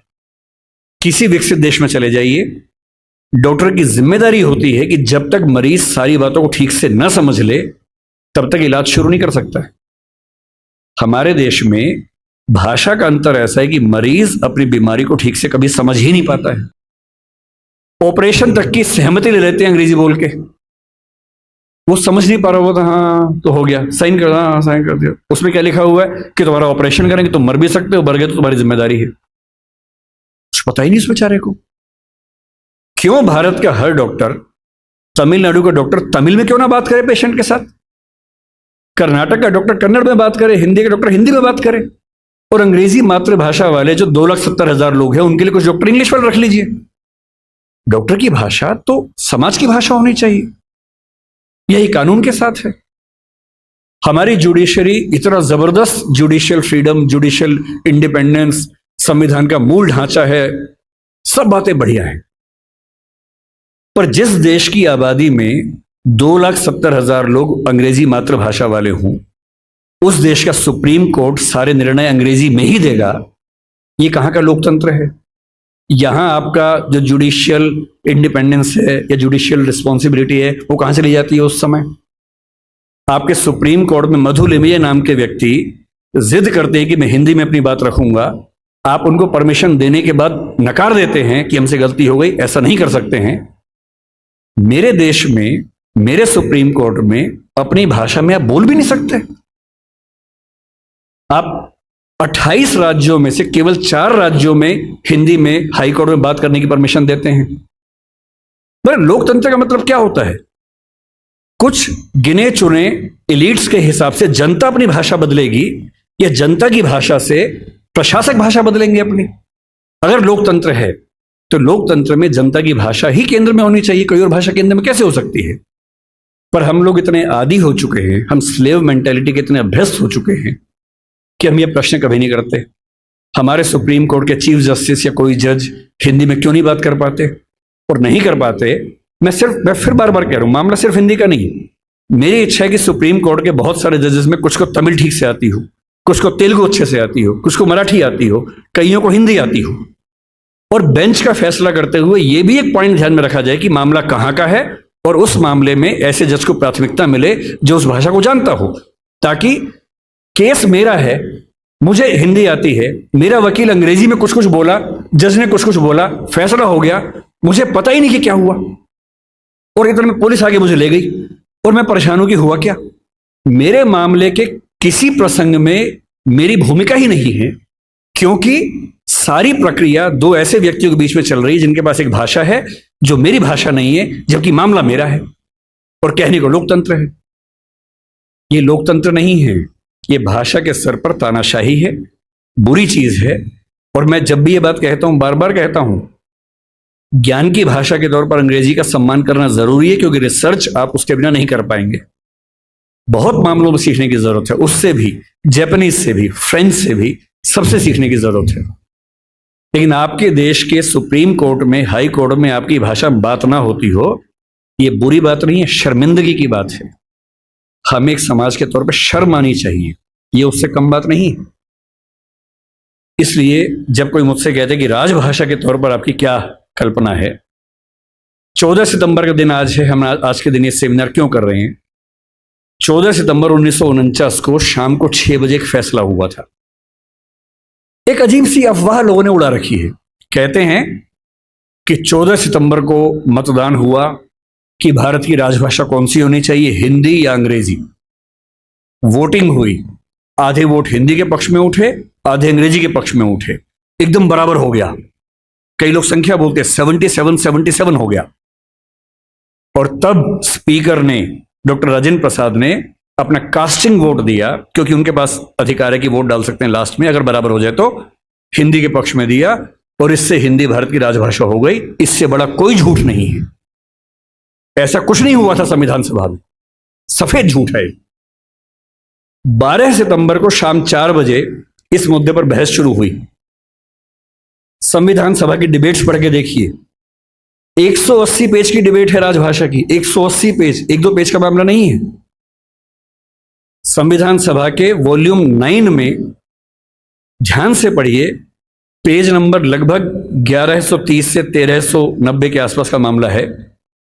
180 पेज की डिबेट है, उसमें खूब मुद्दे हैं, छोटी मोटी वोटिंग हो रही है के मामलों में। संविधान सभा का बेसिक उसूल था कि अंतिम रूप से वोटिंग नहीं करेंगे, सहमति से काम करेंगे। वोटिंग बीच बीच में होती रही। पहला विवाद यह था कि राजभाषा कौन सी हो, हिंदी हो कि अंग्रेजी हो या हिंदुस्तानी हो। अंग्रेजी पर तो बात थी नहीं, हिंदी या हिंदुस्तानी। महात्मा गांधी हिंदुस्तानी कहते थे, पर 1949 में वो थे नहीं। उनका हिंदुस्तानी का मतलब था हिंदी उर्दू का मिक्सचर, जो देवनागरी और फारसी में लिखी जा सके। दूसरा स्कूल ऑफ थॉट हिंदी की बात करता था। अंत में सहमति बनी, हिंदी ही भारत की राजभाषा होगी। राजभाषा यानी सरकारी कामकाज की भाषा। दूसरा सवाल था कि लिपि कौन सी हो, देवनागरी हो, कुछ ने कहा कि देवनागरी और फारसी हो, कि हिंदी को फारसी में भी लिख सके। कुछ ने कहा देवनागरी और रोमन हो, हिंदी को रोमन में, जैसे व्हाट्सएप में लिखते हैं वैसे लिख सके। खूब विवाद हुआ, अंत में हुआ कि देवनागरी ही लिपि होगी। तीसरा विवाद यह हुआ कि जो अंक हैं हिंदी वाले, जो 1 से 0 से 9 तक के अंक हैं, वो हम अंग्रेजी के ढांचे में लिखेंगे या हिंदी के ढांचे में लिखेंगे। इस पर मतभेद था सबसे ज्यादा। इस पर वोटिंग में बराबरी हुई थी, और अंत में वोटिंग से नहीं, संविधान सभा के बाहर की बातचीत में समझौता हुआ। मुंशी साहब थे, के एम मुंशी थे, आयंगर साहब थे, उनकी बातचीत में समझौता हुआ कि ठीक है, अंतर्राष्ट्रीय अंक मान लेंगे। और उसके बाद गहमा गहमी के बाद, 2 घंटे की रिसेस के बाद, 14 सितंबर शाम 6 बजे आखिरी सेशन इस मामले पर हुआ, 2.5 दिन की बहस के बाद। और तब ध्वनि मत से, बिना किसी वोटिंग के प्रस्ताव पारित हुआ कि हिंदी भारत की राजभाषा होगी, देवनागरी उसकी लिपि होगी, और अंकों का अंतर्राष्ट्रीय स्वरूप उसका स्वरूप होगा। इस झूठ को मन से निकाल दीजिए। ये झूठ मैंने भी 1000 बार सुना था अपने अध्ययन के दौरान। हमारे अध्यापकों को भी ऐसा लगता था, मुझे भी ऐसा लगता रहा कई साल तक। संविधान सभा की डिबेट्स बढ़ी तब समझ में आया कि ये भ्रांति है, ऐसा कुछ नहीं हुआ था। पूरी सहमति के साथ भारत की राजभाषा हिंदी बनी थी 14 सितंबर को, और इसलिए आज के दिन को हम लोग हिंदी दिवस मानते हैं। और क्यों ना बनती, आप सोचिए क्यों ना बनती। दुनिया में दो तरह के देश हैं, एक इंग्लैंड जैसा है, फ्रांस है, स्पेन है, जर्मनी मान सकते हैं, आज के समय के जर्मनी मान सकते हैं, उस समय का तो नहीं, आज के जर्मनी मान लीजिए, आप ग्रीस को मान लीजिए। ये सब देश वो हैं जो एक देश एक भाषा वाले लोग हैं। बांग्लादेश को मान लीजिए, बांग्ला बोलते हैं, एक देश एक भाषा है। पर कुछ देश ऐसे होते हैं जहां एक भाषा नहीं होती है। स्विट्जरलैंड में देखिए, छोटा सा देश है, 3 राजभाषाएं वहां पर हैं। बेल्जियम में देखिए, छोटा सा देश है, पर वहां भाषाएं एक से ज्यादा चलती हैं। तो उस समय एक डिबेट थी कि भारत का मॉडल कौन सा होगा। क्या हम इंग्लैंड, फ्रांस, जर्मनी के मॉडल पे चलेंगे, या हम स्विट्जरलैंड और बेल्जियम के मॉडल पे चलेंगे। तो क्योंकि भारत में भाषाएं बहुत ज्यादा थी, उस समय हमने 14 भाषाओं को संविधान में स्थान दिया। शुरू में 13 को दिया, बाद में एक और जोड़ दिया। तो अब तो खैर 22 भाषाएं हैं 8वीं अनुसूची में। डिबेट ये थी कि भारत की राजभाषा कौन सी हो। ऐसे मामले में 2 ही फैसले हो सकते हैं। एक तो ये हो सकता है कि भाई जितनी महत्वपूर्ण भाषाएं सबको बना दो। अगर सबको बनाएंगे तो हर डॉक्यूमेंट 10 भाषाओं में बनेगा, वो आसान काम नहीं है। दूसरा, लोकतंत्र में क्या तरीका है, जिस भाषा को बोलने वाले, समझने वाले सबसे ज्यादा हैं, उसको बना दीजिए। यही सहमति बनी। स्वाधीनता संग्राम में हिंदी को राष्ट्रभाषा, राजभाषा बनाने की बात किन लोगों ने की, आपने कभी गौर किया है? हिंदी को राष्ट्रभाषा बनाने के सबसे बड़े समर्थक कौन थे? महात्मा गांधी, गुजरात के थे, गुजराती आदमी। के.एम. मुंशी गुजरात के थे, पटेल गुजरात के थे, आज भी गुजरात के 2 लोग लगे हुए हैं। हिंदी को भारत की राष्ट्रभाषा बनाने की जो बात आई है, हिंदी समाज से ही नहीं आई है। महात्मा गांधी गुजराती व्यक्ति होकर हिंदी के पक्ष में सबसे ज्यादा पड़े हुए थे। महाराष्ट्र में तिलक थे, सावरकर थे, वो मराठी की बात नहीं कर रहे, वो हिंदी की बात कर रहे थे। पंजाब में लाला लाजपत राय थे। आप बंगाल में जाएंगे, केशव चंद्र सेन से परंपरा शुरू होती है, सुभाष चंद्र बोस तक परंपरा जारी है, वो सब हिंदी की बात कर रहे हैं। पूरे भारत में, दक्षिण भारत तक में ये सहमति बन गई थी। महात्मा गांधी ने पूरी एक संस्था खड़ी की, दक्षिण भारत हिंदी प्रचार सभा। कितने साल तक काम करते रहे वहां पर, एक सहमति बनाई पूरे देश में। क्योंकि इतना बड़ा स्वाधीनता आंदोलन बिना एक भाषा के नहीं चल सकता। बेबीलोन की कथा बन जाती, बाबेल जैसी, कि सब लोग अलग भाषाएं बोलते हैं, लड़े कैसे अंग्रेजों से। इसलिए कांग्रेस ने 1915 के आसपास से ही भाषा पे काम करना शुरू किया और यह मान लिया कि जब तक अंग्रेजी में काम करेंगे वकीलों का आंदोलन रहेगा, जनता का नहीं बनेगा। वो वकीलों का आंदोलन जनता का आंदोलन तब बना जब लोक भाषाओं में लड़ा गया, और लोक भाषाओं में सबसे बड़ी भूमिका हिंदी की रही। आज अगर कोई मुझसे पूछे कि भारत में कौन सी राजभाषा या संपर्क भाषा बन सकती है, आप डेटा देखिए, सेंसस को देखिए। हिंदी बोलने वालों की कुल संख्या पहली, दूसरी, तीसरी भाषा के तौर पर भारत में कितनी है इस समय? 69 करोड़ है 2011 के सेंसस में। 57% ऑफ पॉपुलेशन भारत की, first, second, third. First language में 43.6% है, तीनों मिला लें 57%, 69 करोड़ संख्या है। क्यों है? 10 राज्य हिंदी भाषा वाले हैं। फिर वो सारे राज्य जो संस्कृत से ही बने हैं, वो हमारे ननिहाल के हैं। इसलिए आप महाराष्ट्र जाएंगे, क्योंकि मराठी संस्कृत से बनी है, आपको मराठी हिंदी में दिक्कत नहीं आती, क्योंकि दोनों की रूट सेम है। यही गुजराती में है, यही पंजाबी में है, यही सिंधी में है, यही असमिया में है, यही ओडिया में है, यही बांग्ला में है। ये 7 राज्यों की भाषाएं संस्कृत के रूट से बनी हुई है, इसलिए हमारी रूट सेम होने से दिक्कत नहीं आती है। केवल दक्षिण भारत की 4 भाषाएं मुख्य रूप से, और उत्तर पूर्व की, असम की आगे की भाषाएं। उत्तर पूर्व में भी आप अरुणाचल प्रदेश जाइए, हिंदी में कहीं कोई दिक्कत नहीं है। अरुणाचल प्रदेश में बड़ा आश्चर्य की बात है कि हिंदी सब बोलते हैं। अंडमान निकोबार जाइए, हिंदी सब बोलते हैं, वहां पर कहीं कोई समस्या नहीं। हैदराबाद में हैदराबादी हिंदी चलती है। मुंबई मराठी क्षेत्र होकर हिंदी का गढ़ बना हुआ है। और जो दक्षिण के 4 राज्य हैं, उनमें भी, क्योंकि 10वीं क्लास तक हिंदी आमतौर पर स्कूल में पढ़ाई जाती है, तमिलनाडु में कुछ गांवों को छोड़ देंगे, मैं पूरा भारत ठीक से घुमा हुआ है, और मुझे आज तक हिंदी से काम चलाने में दिक्कत नहीं आई। 69 करोड़ की आबादी, 121 करोड़ में से आज 145 करोड़ हैं। ये संख्या मिनिमम आप मान के चलिए कि 75 करोड़ के आसपास होने वाली, 80 करोड़ होने वाली है। इस 69 करोड़, अगर मैं 2011 की बात मान लूं, तो तुलना में कौन है? नंबर 2 पर कौन आता है? बांग्ला। हिंदी में कितना है? 57% है। बांग्ला में कितना है? 9% है। आप किसे बनाएंगे राजभाषा भारत की? संपर्क भाषा किसे बनाएंगे? 57% के बाद सीधा 9% है। नंबर 3 पे मराठी आती है, अभी आ गई है। पहले नंबर 3 पे तेलुगु थी, अब मराठी आ गई है। कितना है? 8.7% है। नंबर 4 पर तेलुगु है, 8% के आसपास है।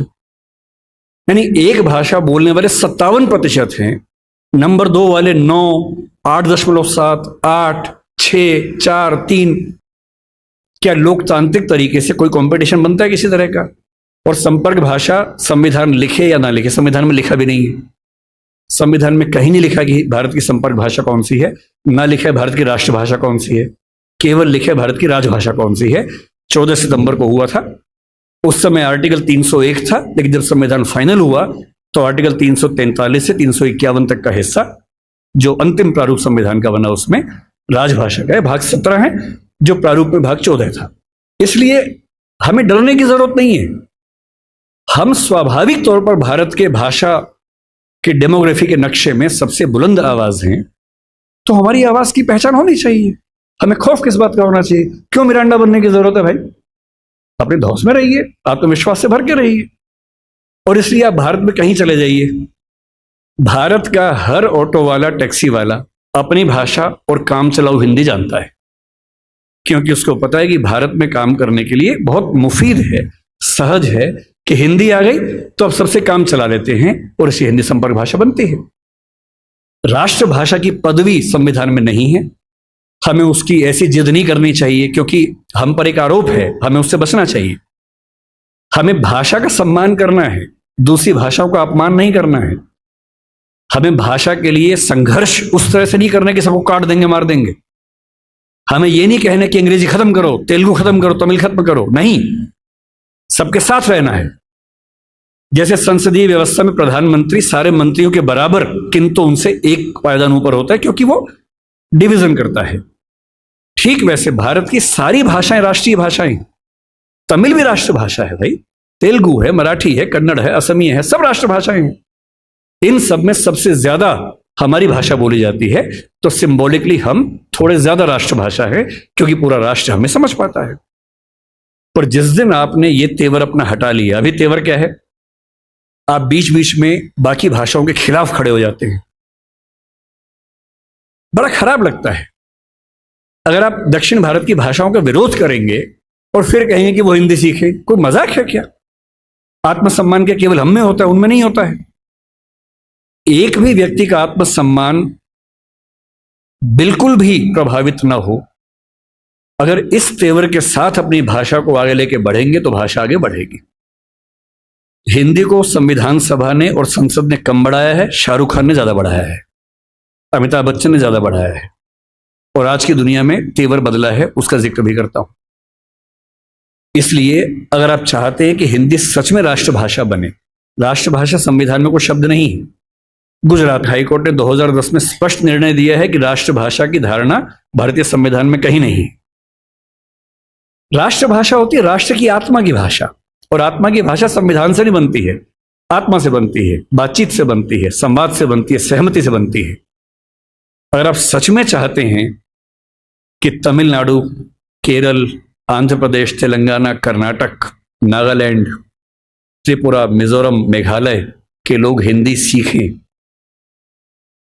तो बड़े होने का फर्ज निभाइए, आगे बढ़ के उनकी भाषा सीखिए। इसी को त्रिभाषा फार्मूला कहा गया था, 1948 में पहली बार कहा गया था, और बेल्जियम और स्विट्जरलैंड से ही प्रेरणा ली गई थी। 1968 में संसद ने प्रस्ताव पारित किया त्रिभाषा फार्मूले के लिए, पर हमने उसको ठीक से अपनाया नहीं। मैं कल्पना करता हूं कि हिंदी समाज के लोग अपने स्कूलों में, कॉलेजेस में, अगर दक्षिण की 5 में से कोई एक भाषा, या उत्तर पूर्व की कोई एक भाषा, या बांग्ला मान लीजिए, इतनी भर सिखा दें। मुझे दुख है कि मैं नहीं सीख पाया, हमारे स्कूल में ऐसा नहीं था। तीसरी भाषा के नाम पे संस्कृत सिखाई गई। मैं संस्कृत का बहुत सम्मान करता हूं, लेकिन तीसरी भाषा के तौर पर संस्कृत सिखाई जाए, इस नीति के पक्ष में नहीं हूं, क्योंकि इससे वर्तमान में हमारा भला नहीं हो रहा। वर्तमान में भला तब होता जब मुझे मराठी सिखाते या तमिल सिखाते या मेघालय की भाषा सिखाते, और मैं कम से कम तमिलनाडु जाके वहां के ऑटो वाले से तमिल के 4 वाक्य बोल देता, तो वो कहता कि अरे वाह क्या बात है यार, फिर कहता कि मैं भी हिंदी सीखूंगा। अभी उसको लगता है कि वाह बेटा तुम तो सीखोगे 2, हम सीखेंगे 3। और इसलिए जब तक हम थोड़ा आगे बढ़कर उन भाषाओं को नहीं अपनाएंगे, तब तक ये उम्मीद करना कि वो हमारी भाषा को अपना लेंगे जबरदस्ती की बात है। और जबरदस्ती हिटलर की नहीं चली तो हमारी क्या चलेगी? ना किसी की चली है, ना दुनिया में चलेगी। ये मान के चलिए लोकतंत्र का जमाना है, समझा बुझाकर संवाद से, बातचीत से फैसले होंगे, फैसले जोर जबरदस्ती नहीं होंगे। आजकल एक नया तमाशा हिंदी बनाम उर्दू को लेकर चल रहा है। आजकल हिंदी वाले अलग ही मूड में चल रहे हैं, कह रहे उर्दू को खत्म कर दो, मुसलमानों की भाषा है। भाषा किसी धर्म की नहीं होती है। तमिलनाडु का मुसलमान तमिल बोलता है, केरल का मुसलमान मलयालम बोलता है, और किसी भी समाज का व्यक्ति होगा, उसका धर्म कुछ भी हो, उसकी भाषा वही होगी जो उसके भौगोलिक क्षेत्र की भाषा है। उर्दू हिंदी समाज की भाषा है, मेरठ के इलाके में पैदा हुई है, हमारे मतलब हमारी गोद में पली है वो भाषा, हिंदी की गोद में बनी है। उसका व्याकरण पूरा का पूरा खड़ी बोली हिंदी का व्याकरण है। पाकिस्तान ने उर्दू को आयात किया है, क्योंकि पाकिस्तान की जमीन पे उर्दू पैदा नहीं हुई, उर्दू मेरठ के आसपास पैदा हुई, पाकिस्तान ने इंपोर्ट किया उस भाषा को। अपनी भाषा को हम इस तौर से बोलते कि खत्म कर देंगे। पहली बात तो ऐसा बोलना नहीं चाहिए। दूसरी बात, कर भी नहीं पाएंगे। किसी के चाहने से भाषाएं खत्म नहीं होती। भाषाएं तब खत्म होती है जब भाषाओं का आत्मसम्मान मर जाता है, और जिस भाषा में आत्मसम्मान होता है उसको मारने वाला कोई दुनिया में पैदा नहीं हुआ। किसी भाषा को आप खत्म कर देंगे ऐसा मिजाज मत रखिए। कुछ दिन पहले जावेद अख्तर साहब कहीं मंच पर बोल रहे थे, किसने उनसे यही सवाल पूछ लिया, तो उन्होंने एक बड़ा अच्छा शेर बोला, अगर मैं ठीक याद कर रहा हूं, उन्होंने कहीं बोला था वो शेर, और ये शेर उर्दू पे नहीं है, इसको आप हिंदी पे अप्लाई कर लीजिए। कोई आपको हिंदी पे डराए तो हिंदी पे अप्लाई कर लीजिए। शेर ये बोला, उर्दू को हम एक रोज मिटा देंगे जहां से। किसी ने कहा कि हम उर्दू खत्म कर देंगे। उर्दू को हम एक रोज मिटा देंगे जहां से, ये बात भी कमबख्त ने उर्दू में कही है। अजीबोगरीब बातें हैं। हिंदी बोलने वाला 10 वाक्य बोल के दिखाए और उर्दू का एक शब्द इस्तेमाल ना करे। उर्दू बोलने वाला 10 वाक्य बोल के दिखाए, संस्कृत से बदला हुआ कोई शब्द इस्तेमाल ना करे, करके दिखा दे। पाकिस्तान के लोग करके दिखा दें। मैं एक बार पाकिस्तान के नेताओं की भाषा सुन रहा था, बहुत ध्यान से सुना, नोट किया, और मैंने पाया कि 100 शब्द बोलते हैं तो कम से कम 30 शब्द संस्कृत से बदले हुए शब्द बोलते हैं। और तेवर क्या है कि हम तो उर्दू वाले हैं। उर्दू बोलने वाला कितनी भी ताकत लगा ले, संस्कृत से बच ही नहीं सकता। हिंदी वाला कितनी भी ताकत लगा ले, उर्दू से बच ही नहीं सकता। इतने शुद्धतावादी मत बनिए कि आप अलग थलग पड़ जाएं, एक टापू पे अकेले खड़े हों। भाषा बढ़ती है साथ चलने से, न कि एकदम शुद्ध होके अलग थलग हो जाने से। अंग्रेजी में हर साल नए शब्द आते हैं। इतालवी भाषा का शब्द माफिया है, अंग्रेजी ने लिया, दुनिया भर के लोग बोलते हैं माफिया माफिया माफिया। इटालियन का शब्द है, अंग्रेजी ने प्रचारित किया उस शब्द को। समोसा खा खा के हम पगलाए रहते हैं। समोसा हमारा अपना शब्द नहीं। हमारे बहुत सारे ऐसे शब्द जो हमारे मूल शब्द मानते हैं वो हमारे शब्द नहीं है, हमने सीखे हैं। सीखना चाहिए। भाषा, दुनिया का हर समाज भाषा बना रहा है, क्यों हम उन सबसे ना सीखें। और अंतिम बात यह है कि एक भाषा होती है मनोरंजन की भाषा। हिंदी का कोई बाल भी बांका नहीं कर सकता उस भाषा के तौर पर। जब से सोशल मीडिया है उसने क्रांति कर दी है, आप ही लोगों ने, और किसने की है। और सोशल मीडिया पे एक अलग तेवर है। मैंने कल यहां आने के लिए सोचा कि थोड़ा सा तथ्य देख लूं, क्या लेटेस्ट तथ्य हैं। यूट्यूब की इंडिया की रिपोर्ट निकाली कि कौन सी भाषा में कितने व्यूअर्स देखते हैं। अगर आप यूट्यूब पे ट्रेंडिंग वीडियोस देखेंगे तो ट्रेंडिंग की लिस्ट में एक तीर बना होता है, उसमें हर देश का अलग अलग है। आप पाकिस्तान का देखें, चीन का देखें, कहीं का, चीन का तो खैर क्या देखेंगे, जिन देशों में यूट्यूब चलता है वहां का देखें। इंडिया के ट्रेंडिंग वीडियोस में 50 में से लगभग 45 से 48 हमेशा हिंदी के ही आपको मिलेंगे। तो मैं सोचता था कि कहीं ऐसा खेल तो नहीं कि दक्षिण भारत का अलग चलता हो और उत्तर पूर्व का अलग चलता हो। तो मैंने ठीक से चेक किया, पूरे भारत का एक ही चलता है। तो कल मैंने यूट्यूब की रिपोर्ट निकाली भारत की, और यूट्यूब का रिकॉर्ड बता रहा हूं मैं, जितने तथ्य दे रहा हूं रिकॉर्ड हो रहा है, सारे चेक कर लीजिएगा। YouTube की आधिकारिक रिपोर्ट क्या है 2020 की? भारत में जितने वीडियो बनते हैं, नहीं देखे जाते हैं, viewership, view time, 54% viewership Hindi की है और अंग्रेजी की 16% है। और ये ठीक क्या संख्या है? 2011 के सेंसस में हिंदी बोलने वाले भारत में कितने हैं? 57% है। 57% आबादी 54% वीडियो देख रही है, इसमें आश्चर्य क्या है? ओटीटी की दुनिया में देख लीजिए, वाईकॉम 18 जिसका वूट नाम से चैनल आता है, मतलब ओटीटी प्लेटफॉर्म आता है, उसने एक सर्वे कंडक्ट किया।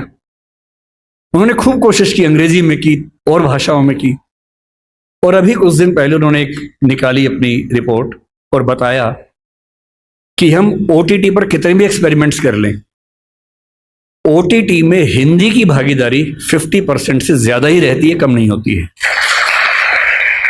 अंग्रेजी की 15% है, बाकी सारी भाषाओं के मिला के 35% है। फिर वही बात है, जिस देश में बोलने वाले 57% हैं, वहां 50% वीडियो क्यों नहीं देखेंगे? और मनोरंजन आज की दुनिया का उभरता हुआ सबसे बड़ा व्यवसाय है। यूट्यूबर नाम का व्यवसाय हमारे बचपन में तो नहीं था, आजकल यूट्यूबर हैं। मैं तो बहुत यूट्यूबर से परिचित हूं, बड़े अच्छे तरीके से दोस्त हैं मेरे। कितना वो, मतलब उनके सामने आईएएस लोग बेचारे परेशान है कि हम क्यों आईएएस बने, यही बन जाते। मतलब एक एक महीने के 10 लाख, 20 लाख, 50 लाख, 1 करोड़, 3 करोड़ रुपए कमाते हैं, साथ में प्रसिद्ध है बहुत ज्यादा। ऐसी दुनिया कहाँ किसने देखी थी?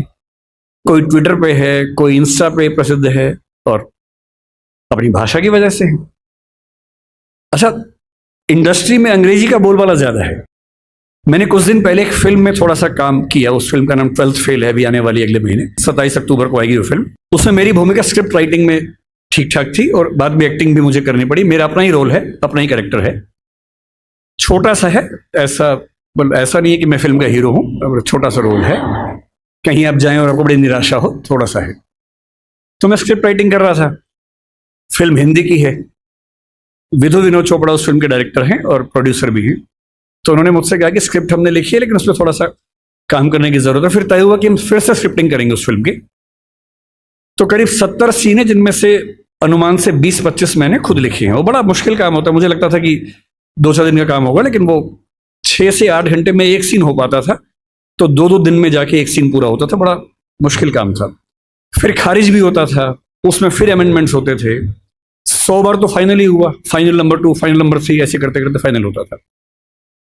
इंटरेस्टिंग बात क्या है कि जब स्क्रिप्ट मेरे पास आई ओरिजिनल, हिंदी भाषा में, पर रोमन लिपि में थी। यानी फिल्म में जैसे मान लीजिए सीन है कि मनोज के हाथ में 2 नाली बंदूक है, तो क्या लिखें? MANOJKEHATHMEDONALI BANDOOKHAI। अच्छा, मुझे हिंदी रोमन लिपि में पढ़ने में बड़ी बाधा होती है, दुविधा होती है। एक तो बात यहां से वहां हो जाती है, जैसे कोई ध और ढ का अंतर बता ही नहीं सकता अगर मैं रोमन में लिखूं। कोई ऐसा शब्द हो जिसमें ध और ढ में कंफ्यूजन हो जाए। अब मैं कुछ भी करके नहीं समझ सकता कि DH ध है कि ढ है, क्योंकि वो लिपि मेरी भाषा के हिसाब से बनी ही नहीं है।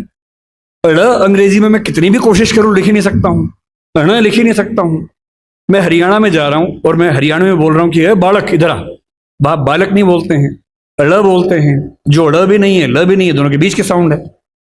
अब मैं रोमन में कितनी भी कोशिश करके लिख ही नहीं सकता वो चीज। और एक्टर को बोलना क्या है? बालक। सड़क नहीं लिख सकता हूं, SARAK या SADAK, कैसे लिखूं? या तो उस लिपि को उसके फोनेटिक्स के हिसाब से चेंज करूं, जो फिलोसफी में हम करते भी हैं, नहीं तो कैसे काम चले। तो मैंने उनसे कहा, मैंने कहा सर, मैं देखिए मुझे बड़ी असुविधा होती है इसमें, मैं देवनागरी में लिखूंगा और आप कहेंगे तो मैं उसको रोमन में कर दूंगा बाद में, पर पहली बार मैं आत्मा में उतरने दो, मुझे देवनागरी में लिखने दो। तो उनको आश्चर्य हुआ कि ऐसा भी होता है, क्योंकि उस इंडस्ट्री में आमतौर पर ऐसा नहीं होता है। तो मैंने देवनागरी में एक सीन लिखा, लिख के भेजा। नियम था कि मैं रोज रात को 3 बजे ईमेल करता था। मेरा शेड्यूल था 3 बजे सोने का, उनका था 5 बजे उठने का। तो 5 बजे उठ के पढ़ते थे और 6 बजे तक कमेंट्स आ जाते थे, फिर मैं उठने के बाद उसको ठीक करता था। तो जब पहली बार मैंने भेजा उनको हिंदी में सीन लिख के, तो नेक्स्ट डे वीडियो कॉल हमारी चल रही थी। अब सोचिए, विधु विनोद चोपड़ा जो कि बहुत बड़े डायरेक्टर प्रोड्यूसर है इस इंडस्ट्री के, 5-6 लोग टीम में हैं, बड़े बड़े लेखक हैं, डायरेक्टर्स हैं, वो सब उस टीम में वीडियो कॉन्फ्रेंसिंग में हैं। सबके सामने क्या बोले? बोले यार ईमानदारी की बात है, पढ़ के मजा आ गया। मुझसे काफी बड़े हैं, मुझे छोटे भाई की तरह मानते, बोले विकास अब तू ऐसे लिख यार, ऐसी मजा आता है। और बाकी टीम को बोले कि तुम्हें इंग्लिश में करना हो करना, बाद में हम हिंदी में करेंगे। उसके बाद वो पूरी फिल्म हिंदी में लिखी गई। बाद में इंग्लिश में हुआ, जब शूटिंग हुई तो उसको इंग्लिश में कुछ एक्टर्स के लिए किया गया, क्योंकि हर एक्टर नहीं समझ पाता। विशेष रूप से मान लीजिए कोई एक्टर दक्षिण भारत से आ जाए, उसको हिंदी में फिल्म शूट करनी है, कैसे करेगा बेचारा? उसको रोमन में लिख के देते हैं। पर कुछ लोग हैं, अमिताभ बच्चन एक जमाने में ऐसा करते थे, आशुतोष राणा इस समय ऐसा करते हैं। मेरे मित्र हैं, कुछ दिन पहले बता रहे थे कि उनकी स्क्रिप्ट अभी भी हिंदी में लिखी हुई आती है, देवनागरी में लिखी हुई आती है। उनका तेवर है कि भाई देवनागरी में पढ़ूंगा, रोमन में नहीं आप पकड़ में आती है, तो करते हैं उसमें। मेरा जो कहना है वो ये कि मनोरंजन की दुनिया में इतने अवसर हैं और उन अवसरों में हिंदी का मुकाबला किसी भाषा में नहीं हो सकता है। बस थोड़ा सा अपनी ताकत का एहसास करिए, घबराइए मत, डरिए मत। हिंदी समाज की सबसे बड़ी समस्या एक ऐसा डर है जो बिना किसी वजह के, जो मिरांडा को था। वो योग्य थी, समझदार थी, और उसको ये एहसास करा दिया गया था कि तुम सही फैसले नहीं कर सकती हो, तुम्हारे फैसले हम करेंगे। यही हिंदी समाज की बात है। और हिंदी समाज से मेरा निवेदन सिर्फ इतना है, किसी भाषा से नफरत नहीं करनी है, बाहें फैलाकर सबका स्वागत करना है। अंग्रेजी से भी मोहब्बत करनी है, उससे ज्यादा तमिल तेलुगु से करनी है, उससे ज्यादा हिंदी से करनी है, और सब भाषाओं को साथ लेकर, उर्दू को भी साथ लेकर, आत्मविश्वास से भरकर, बिना किसी हीन भावना से युक्त होकर, सोशल मीडिया के इस नए उत्सव को मनाते हुए, व्यापार व्यवसाय की दुनिया में, विज्ञापन की दुनिया में हिंदी की ताकत का एहसास करते हुए जब अपनी भाषा का सम्मान करेंगे तो नज़ारा कुछ और होगा। मैं रामविलास शर्मा, आपने नाम सुना होगा उनका, हिंदी के विद्यार्थी हैं, उन्होंने बड़ी गहरी बात कही थी।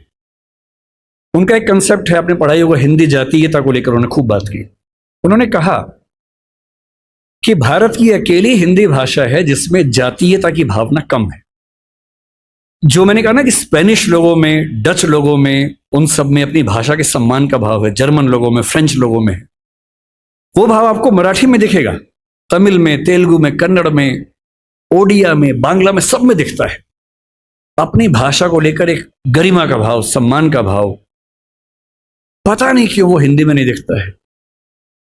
थोड़ा लाइए, कॉन्फिडेंस से रहिए। कोई अंग्रेजी में डराए मत डरिए।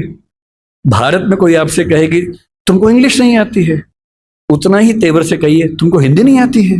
क्योंकि जिस देश में 57% आबादी हिंदी बोलती हो, अंग्रेजी सेकंड थर्ड लैंग्वेज में अच्छी खासी है, 10% से ऊपर है कुल मिला के। अगर तीनों स्तरों को मिला लें तो हिंदी की एकदम बाद अंग्रेजी आती है, फिर बांग्ला आती है, 10.5% के आसपास है। क्योंकि सेकंड लैंग्वेज, थर्ड लैंग्वेज में अंग्रेजी का बोलबाला बहुत ज्यादा है। फर्स्ट लैंग्वेज में वो केवल 2,70,000 लोगों की भाषा है। तो भी हिंदुस्तान में हिंदी नहीं आना और अंग्रेजी नहीं आना, अगर ये दोनों शर्मिंदगी की बातें हैं, तो ज्यादा शर्मिंदगी की बात कौन सी है? हिंदी ना आना। तो कोई अगर आपसे बोले कि मुझको हिंदी नहीं आता है, तो आप ऐसे बोलना कि मुझको अंग्रेजी नहीं आता है, और थोड़ी बहुत आती है, मेरा काम चल जाता है। अगर मुझे खेती करनी है तो मुझे अंग्रेजी क्यों चाहिए? अगर मुझे छोटा मोटा उद्यम करना है, अंग्रेजी क्यों चाहिए? हाँ, अगर मुझे सुप्रीम कोर्ट का वकील बनना है तो अंग्रेजी चाहिए। अगर मुझे एकेडमिक्स में, रिसर्च में जाना है, माइक्रोबायोलॉजी में जाना है, तो अंग्रेजी चाहिए। और उसमें भी धीरे धीरे क्यों ऐसा ना हो कि हिंदी में पढ़ने लिखने की संस्कृति बने। एक अंतिम निवेदन आपसे कर रहा हूं। हिंदी समाज को लेकर मेरी गंभीर शिकायत है कि हम पढ़ते लिखते नहीं हैं, अफवाहें फैलाते हैं, अफवाहें सुनते हैं, प्रभावित होते हैं। थोड़ा पढ़िए, तथ्यों को देखिए, रिपोर्ट्स को पढ़िए, किसी भी मुद्दे पर जो तथ्य हैं उनको समझकर अपनी राय बनाइए, दिमाग की खिड़कियां खोलिए। और मेरा मानना है कि एक समाज के तौर पर यदि हम ऐसे हो जाएंगे तो हमारा सम्मान खुद ब खुद दुनिया भर में होगा। केवल भारत का मसला नहीं है, पूरी दुनिया में होगा। धन्यवाद। सर, मैं अंग्रेज़ी मीडियम की छात्रा हूँ, पर मतलब मैंने स्कूलिंग भी इंग्लिश मीडियम से ही की है, तो वहाँ भाषा बहुत सरल होती थी। पर जब मैं दिल्ली में आई, फिर बहुत बड़ी कन्फ्यूजन हो गई मेरे को। मेरे को लगता है मैं इंग्लिश में फिट नहीं बैठ पाती, हिंदी में भी फिट नहीं बैठ पाती। तो फिर इसका कोई सॉल्यूशन ना मेरे को ढंग से, मतलब इंग्लिश में चीज़ें हिंदी में चीज़ें समझने में ज़्यादा अच्छा लगता है, पर मेरा मीडियम इंग्लिश है और हिंदी में मुझे ज़्यादा इतनी मतलब जो डीप वाली पकड़ होती है वो नहीं है। आपकी भाषा कैसी है इसका फैसला 2-3 तरीके से होता है। पहला ये कि आपका सिंटैक्स, यानी भाषा में जो व्याकरण के नियम हैं, वाक्य बनाना, समझना, जटिल वाक्य बनाना, उन सब में आप सहज हैं या नहीं, ये पहला सवाल है। और दूसरा ये कि उसमें जितने नए नए शब्द आते हैं वो आपको समझ में आते हैं या नहीं आते हैं। मेरे ख्याल से अगर आप अंग्रेजी माध्यम के विद्यार्थी हैं तो आपको अंग्रेजी में सिंटैक्स में दिक्कत नहीं होगी, टेंसेस समझ में आते होंगे, मुश्किल से मुश्किल वाक्य भी आपको समझ में आता है कि वाक्य कैसे बना हुआ है, लिख भी लेती होंगी आप। मेरे अनुमान से आपकी दिक्कत ज्यादा इसलिए है कि शब्द इतने सारे नए अचानक आ रहे होंगे कि उन सबको समझ पाना मुश्किल होता होगा। तो मेरा अनुमान ये कि ये समस्या तो एक उर्वर भूमि है, अपनी भाषा को अच्छा करने का एक तरीका है।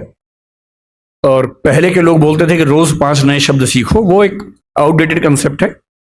आज का कंसेप्ट ये कि जो भी शब्द आपके सामने पहली बार है उसे नोट कीजिए, उसे 2-3 तरह से वाक्यों में इस्तेमाल कीजिए और उस डायरी के शब्दों को रोज कोशिश करके 1-2 शब्दों का इस्तेमाल करते रहिए। तो अंग्रेजी को अच्छा बनाने के लिए 2-3 महीने काफी हैं, कोई रॉकेट साइंस थोड़ा है, भाषा ही तो है। भले मेरी समझ है कि कोई भी भाषा, चाइनीज को लेकर मैं थोड़ा पसोपेश में रहता हूं, सामान्यतः कोई भी भाषा सीखने के लिए 3 से 6 महीने पर्याप्त होते हैं, ठीक स्तर तक सीखने के लिए, चाहे वो अंग्रेजी हो चाहे वो हिंदी हो। तो अगर आपने अंग्रेजी में पढ़ाई अपनी की है, शुरू कर दी है, तो अंग्रेजी में पढ़ें और शब्द बढ़ाएं। और वैसे अगर आपके टीचर क्लास के बाद अलग से उसी बात को थोड़ा हिंदी में भी समझा दें तो शायद ज़्यादा अच्छे से समझ में आएगा। और मैं अंग्रेजी माध्यम के बच्चों को देखता हूँ, वो कहने को इंग्लिश मीडियम के, पर जब हिंदी में समझाओ तो ज़्यादा समझते हैं। तो टेक्निकल वर्ड्स अंग्रेजी के, बाकी हिंदी में अगर टीचर ना भी समझाए, मुझे नहीं पता यहाँ का तरीका क्या है, 3-4 दोस्तों का ग्रुप बना लीजिए कि क्लास में जो समझा इंग्लिश में, चलो हिंदी में डिस्कस करते हैं। तकनीकी शब्द इंग्लिश के रखिए, उसमें भाषा हिंदी रखिए, तो समझ में आएगा ठीक से। जी सर, धन्यवाद सर। जी सर, मेरा नाम समीक्षा मिश्रा है और मैं हिंदी विभाग की 2य वर्षीय छात्रा हूँ। सर, पहले तो आपके वक्तव्य के लिए बहुत बहुत धन्यवाद। इससे पहले मैंने आपको हंसराज महाविद्यालय में सुना, मुझे वहाँ सुन के भी बहुत अच्छा लगा, पर आज अपने महाविद्यालय में इतने पास से आपको सुनकर बहुत ज़्यादा अच्छा लग रहा है। सर, मैं आपसे बहुत प्रभावित हूँ और इतनी उम्र में भी आकर आपके जो मुखमंडल पर तेज हमेशा रहता है, उसके लिए भी बहुत ज़्यादा प्रभावित हूँ। आपको क्या लगता है कि मैं 80 साल का हूँ, 90 साल का हूँ? सर, मैं आपके यहाँ आने से पहले मैंने आपकी उम्र गूगल पे सर्च की थी, 49 बताया था। सर, एडवांस में जन्मदिन की शुभकामनाएं। सर, प्रश्न पे आती हूँ। सर, आपने कहा कि हिंदी ताकतवर है लेकिन उसका एहसास दिलाने वाला कोई नहीं है, और हिंदी समझदार है लेकिन उसे बताने वाला कोई नहीं है। आज भी हम देखते हैं, जैसे आपने भाषाओं के शब्दों को लेकर झगड़े पर बात की, भाषाओं जो आज झगड़े होते हैं। सर, आज एक ऐसा ही झगड़ा उठा है, थोड़ा राजनीतिक पक्ष है, लेकिन मैं जानना चाहूँगी आपके विचार कि आज भारत है और इंडिया शब्द है, इसको लेकर बड़ा विवाद छिड़ रहा है, और जो मीडिया है वो इस पर बड़ा मिर्च मसाला लगा के बताती है कि सरकार से पूछती है कि ये जनता जानना चाहती है, बल्कि जनता दोनों नामों में सुखी है। तो इस पर आपके क्या विचार हैं? क्या हमें उस इंडिया शब्द को अपना लेना चाहिए या दोनों ही हमारे लिए बेहतर है? देखिए, मैं फिर कहूंगा कि मुद्दों को ना अलग करके समझना पड़ेगा। पहली बात, ये विवाद इस समय क्यों उठा, इसके पीछे राजनीतिक कारण है, आपको भी पता है, मुझे भी पता है। मेरी अपनी समझ ये है कि 2 तरह से मुद्दे को देखना है। पहली बात, ये उठा क्यों, और दूसरी बात, सही क्या है गलत क्या है। ये उठा क्यों, इसके पीछे राजनीतिक पृष्ठभूमि पूरा देश जानता है, आप भी जानती है, मैं भी जानता हूं। पर कोई मुद्दा राजनीतिक वजह से उठा इसलिए मुद्दा ही गलत है, ऐसा नहीं होता है। राजनीति कई बार गलत काम करती है, कई बार सही काम कर देती है, और जनता के दबाव में अगर सही काम हो ही जाए, राजनीतिक वजह से ही हो, तो भी क्या बुरा है।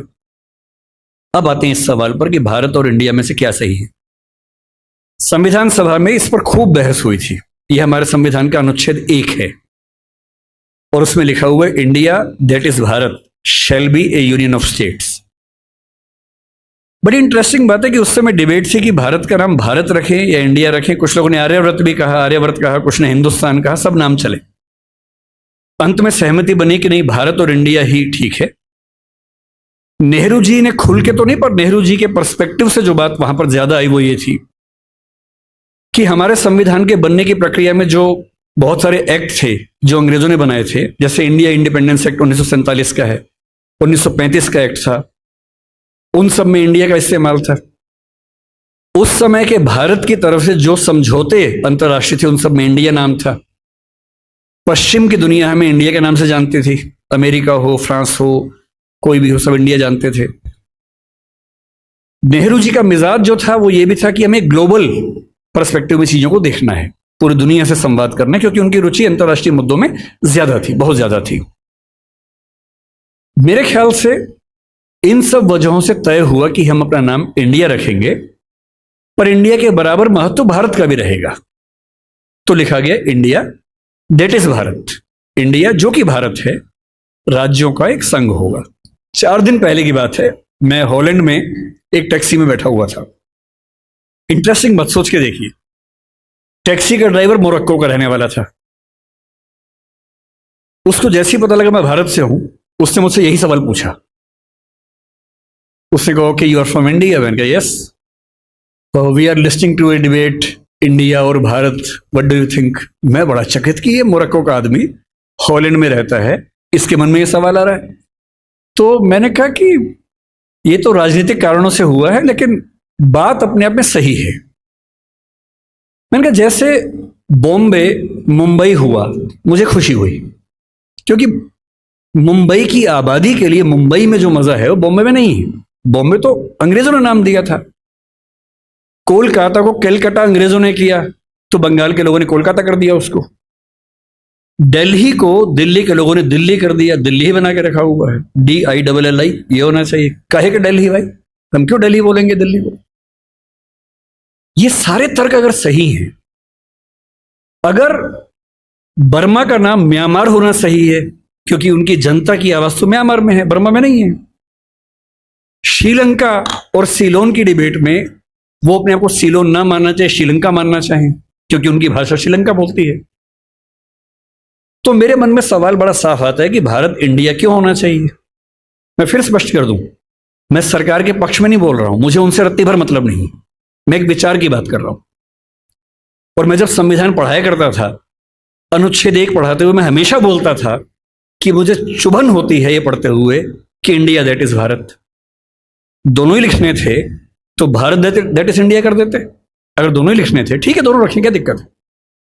इंटरेस्टिंग बात इसके बाद है, मोरक्को के उस ड्राइवर ने उसके बाद पता है क्या कहा, हिंदी में अगर बताऊं, बोले अच्छा अच्छा ये मामला है, अब समझ में आया। फिर बोले कि बड़ी इंटरेस्टिंग बात है, हमारा नाम मोरक्को पड़ गया फ्रेंच लोगों की वजह से।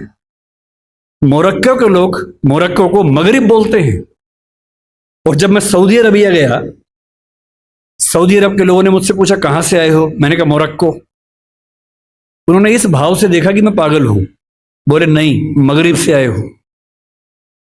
अगर मगरिब की आबादी खुद को मगरिब कह के खुश है, तो उसे फ्रेंच लोगों की वजह से मोरक्को क्यों कहा जाए?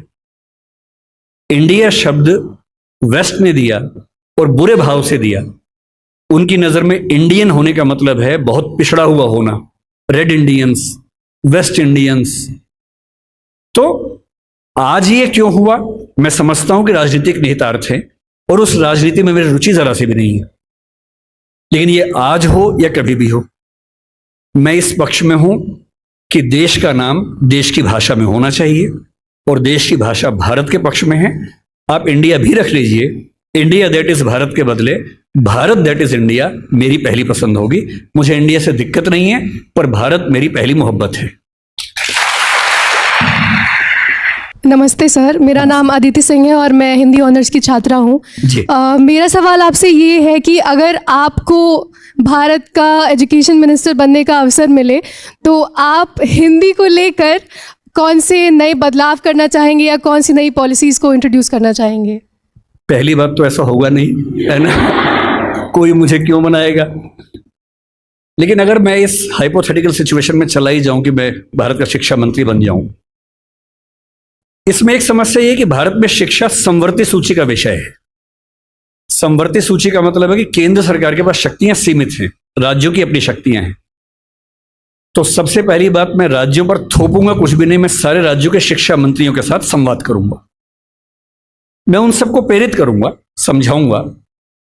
मैं उनसे कहूंगा कि तमिलनाडु में मेडिकल साइंस तमिल में होनी चाहिए, कर्नाटक में कन्नड़ में होनी चाहिए, हिंदी क्षेत्र में हिंदी में होनी चाहिए, हिंदी में नहीं इंग्लिश में होनी चाहिए, ऐसी कन्नड़ प्लस इंग्लिश में होनी चाहिए, तकनीकी शब्द अंग्रेजी में रहें।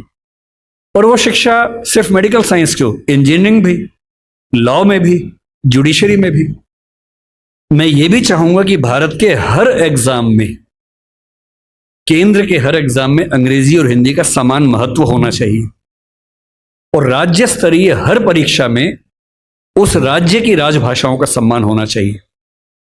महाराष्ट्र पीसीएस में मराठी की भूमिका अंग्रेजी से कई गुना ज्यादा होनी ही चाहिए, क्योंकि वहां के एसडीएम को, डीएसपी को मराठी लोगों से बातचीत करनी है।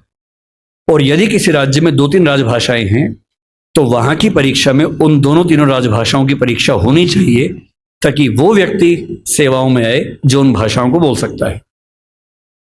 कुछ ऐसे प्रयास। और तीसरी बात, अभी हमें शिक्षा पर बजट हम बहुत कंजूसी से खर्च करते हैं। हमारा ज्यादा बजट सेना पे खर्च होता है और चीजों पे होता है। मजबूरी वो भी है, सेना को हम नहीं छोड़ सकते, क्योंकि सुरक्षित होंगे तो पढ़ेंगे, अगर युद्ध हो गया किताब फेंके तो मारेंगे नहीं, तो हमें ये हथियार चाहिए ही चाहिए, युद्ध तो करना ही पड़ सकता है। पर मैं चाहूंगा कि शिक्षा पर हमारा खर्च बढ़े। एक ऐसी, भाई हिंदी में समस्या क्या होती है, और ये हिंदी के साथ बाकी भारतीय भाषाओं में, आपको हर विषय में अच्छे अध्यापक ही नहीं मिलते हैं। अच्छे अध्यापक क्यों नहीं मिलते हैं? क्योंकि अच्छे कॉलेज ही नहीं है। अच्छे कॉलेज क्यों नहीं है? क्योंकि अच्छे शिक्षक पहले बने ही नहीं थे। अच्छे शिक्षक क्यों नहीं बने थे? क्योंकि उनको पता था कि नौकरी मिलेगी नहीं। अगर नौकरी इंग्लिश में ही मिलेगी तो लोग इंग्लिश मीडियम में ही पढ़ेंगे। इस बच्ची ने अभी भी कहा कि मैं अंग्रेजी माध्यम में, मुझे हिंदी ज्यादा समझ में आती है। पर ये अंग्रेजी माध्यम में क्यों है? क्योंकि नौकरी का संकट है, एक मजबूरी है कि नौकरी इंग्लिश में मिलेगी। अगर भारत सरकार ठान ले और राज्यों की सरकारें ठान लें, अपनी अपनी भाषाओं में पढ़ाई लिखाई की संस्कृति को ठीक से विकसित करें। रामविलास शर्मा जी ने कहा था कि हर जिले में एक विश्वविद्यालय होना चाहिए अपनी भाषा में। आंध्र प्रदेश के हर जिले में एक तेलुगु विश्वविद्यालय हो, जो उस जिले की विशेषताओं को केंद्र में रखकर ज्ञान विज्ञान कौशल का विकास करता हो। ये हिंदी पट्टी में होना चाहिए, हर जिले में विश्वविद्यालय हो, छोटा ही हो, एक विश्वविद्यालय हो। उस जिले में खेती कैसे अच्छी हो सकती है, उस जिले में उद्योग कैसे पनपेगा, स्टार्टअप कैसे होगा, उस पर रिसर्च वहां पर हो, वहां की भाषा में हो, वहां के किसान को समझ में आती हो। और देखिए, अनुवाद की दुनिया बड़ी समृद्ध हो चुकी है। आज से 4 साल पहले गूगल ट्रांसलेट करने पे हंसी आती थी। आज क्रिएटिव ट्रांसलेशन छोड़ दीजिए, तथ्यों का अनुवाद मैं तो अक्सर लगभग रोज इस्तेमाल करता हूं। हम जिस संस्था में काम करते हैं दृष्टि में, हमारी राजभाषा हिंदी भी अंग्रेजी भी है। और मैं सुनिश्चित करता हूं कि हमारी संस्था में जितने भी नोटिफिकेशंस आएंगे पहले हिंदी में आते हैं, फिर अंग्रेजी में आते हैं। मैं खुद बनाता हूं, दोनों भाषाओं में बनाता हूं। पहले हिंदी में, गूगल ट्रांसलेट पे जाता हूं, 1 सेकंड में अनुवाद हो जाता है। फिर उसको चेक करता हूं। आश्चर्य आपको होगा कि पहले 40-50% सही होता था, आजकल 95-97% सही होता है। मुश्किल से 2 साल रुक जाइए, यह मामला 100% का होने वाला है। जिस दिन 100% का हो गया, उस दिन हिंदी वालों का यह बहाना खत्म हो जाएगा कि हिंदी में कंटेंट नहीं है। आपको अंग्रेजी का जो अखबार पढ़ना है, आज से 2 साल बाद पता क्या होगा? आप नेट पे जाएंगे, द हिंदू मान लीजिए पढ़ना है आपको, आप द हिंदू पे जाएंगे, नीचे क्या लिखा होगा, कौन सी भाषा में पढ़ेंगे, सारी भाषाओं के नाम होंगे, यहां तक कि स्पेनिश और फ्रेंच भी लिखा होगा। आप हिंदी क्लिक करेंगे, पूरा अखबार हिंदी में आएगा आपके सामने। फिर क्या बहाना बचता है? दुनिया की जो भी किताब पढ़नी है, एक टैबलेट आपके पास होगा या बुक रीडर होगा, दुनिया की जो किताब पढ़नी हो अपनी भाषा में आप पढ़ेंगे। और अनुवाद की समस्या रत्ती भर नहीं होगी। मुश्किल से 5 से 10 साल के बाद ऐसी डिवाइसेस आ जाएंगी, ईयरफोन लगा होगा आपके कान में। आप जैसे मैं भी जब विदेश में जाता हूं, जहां अंग्रेजी चलती है वहां दिक्कत नहीं आती। अब जैसे मान लीजिए मैं ऑशविट्स, एक आपने सुना होगा, जहां नाजी अत्याचार हुए थे, मैं 2 दिन पहले पोलैंड में वहीं गया हुआ था। वहां हर चीज पोलिश भाषा में लिखी हुई थी, कहीं कहीं अंग्रेजी थी। अब समझ में नहीं आ रहा कैसे पढ़ूं। गूगल ट्रांसलेट पे जाके कैमरा ऑन करना है, लैंग्वेज में आपने कर दिया पॉलिश टू इंग्लिश, आप कैमरा जहां जहां ले जा रहे हैं पॉलिश इंग्लिश में कन्वर्ट होकर दिख रही है आपको, कोई समस्या ही नहीं है। वो सारी पॉलिश लिखी है, मैं सारा अंग्रेजी में पढ़ रहा हूं, कहीं कहीं हिंदी में पढ़ रहा हूं, सब कुछ हो चुका है। मुश्किल से 2-3 साल बाद क्या होगा, ऐसे हेडफोन्स और माइक आ जाएंगे। आप अपने कंप्यूटर से या फोन से कनेक्टेड हैं, एक पॉलिश व्यक्ति या मान लीजिए डच व्यक्ति आपसे बात कर रहा है, नीदरलैंड्स का, उसको केवल डच आती है, मुझे केवल हिंदी आती है। मैंने अपने फोन में डच से हिंदी सेट कर दिया, उसने अपने फोन में हिंदी से डच सेट कर दिया। वो डच बोल रहा है, मेरे हेडफोन में जो माइक है वो उसको सुन रहा है, कंप्यूटर कनेक्टेड है, फोन कनेक्टेड है, मेरा फोन तुरंत उसको हिंदी में कन्वर्ट करके मुझे हिंदी में सुना रहा है। मैं हिंदी बोल रहा हूं, उसे डच में सुन रहा है। और ये मैक्सिमम अगले 5 साल का मामला है। 5 साल बाद बेबीलोन की मीनार बन जाएगी। 5 साल बाद आप दुनिया की किसी भी भाषा के साहित्य को, साहित्य में थोड़ी दिक्कत आ सकती है, ज्ञान विज्ञान की बात कर लेते हैं, किसी भी भाषा के ज्ञान विज्ञान को आसानी से पढ़ सकेंगे। अगर मैं शिक्षा मंत्री बन गया, जो कि मैं नहीं बनूंगा, मैं जानता हूं, क्योंकि लोग क्लिप काट के चलाएंगे कि देखो बनना चाह रहा है ना। अगर ऐसा कभी हुआ तो मैं सुनिश्चित करूंगा भारत के हर विश्वविद्यालय में हर ज्ञान की चीज हर भाषा में उपलब्ध हो। और 20-25 साल लगेंगे, जिस दिन हिंदी, मराठी, तमिल बच्चों को समझ में आ गया कि उनकी भाषाओं में भविष्य है, वो अपनी भाषाओं में पढ़ के आग लगा देंगे। ऐसी ऐसी रिसर्च करेंगे, अभी हम कल्पना नहीं कर सकते हैं। और जिस दिन सारी भाषाओं में आत्मसम्मान का भाव आ गया, रिसर्च होने लगी, पढ़ाई होने लगी, उसके बाद आप देखिए फिर क्या होता है। क्यों आपको उच्च अध्ययन के लिए केवल JNU या अशोका समझ में आता है, जहां अंग्रेजी में ही चीजें मिल पाती हैं? क्यों ऐसा नहीं होता कि कुछ ऐसे विश्वविद्यालय हो जहां हिंदी में इतने स्तर के ज्ञान की बातें होती हों जो दुनिया के बेस्ट यूनिवर्सिटीज के लेवल की बातें हैं? क्यों हार्वर्ड जैसा स्ट्रक्चर हिंदी में नहीं बन सकता, येल नहीं बन सकता? एकदम बन सकता है। लेकिन सरकार को 20-25 साल ताकत लगानी होगी, एक विजन रखना होगा। और जो तकनीकें हमारे जमाने में आ चुकी हैं, उन तकनीकों के होते हुए ये बिल्कुल मुश्किल काम नहीं है, एकदम आसान काम है। बस एक विजन हो, दृढ़ इच्छा शक्ति हो, और 20-25 साल का समय, एक पीढ़ी गुजरने का समय। आप ऐसे चेंजेस 2 दिन में नहीं कर सकते, एक पीढ़ी लगती है, और हर पीढ़ी के साथ वो चेंजेस आपको नजर आते हैं। मैं ये करूंगा।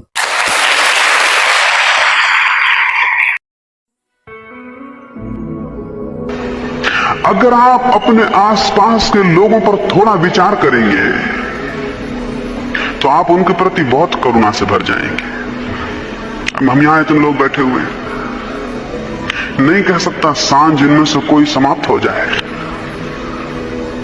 एक सांझ तो सब समाप्त हो ही जाएंगे, एक ना एक दिन हम में से हर आदमी चुक जाएगा। अगर मुझे ये ख्याल हो कि जो लोग मेरे सामने बैठे हैं, हो सकता है इनमें से कोई चेहरे में दोबारा नहीं देख पाऊंगा,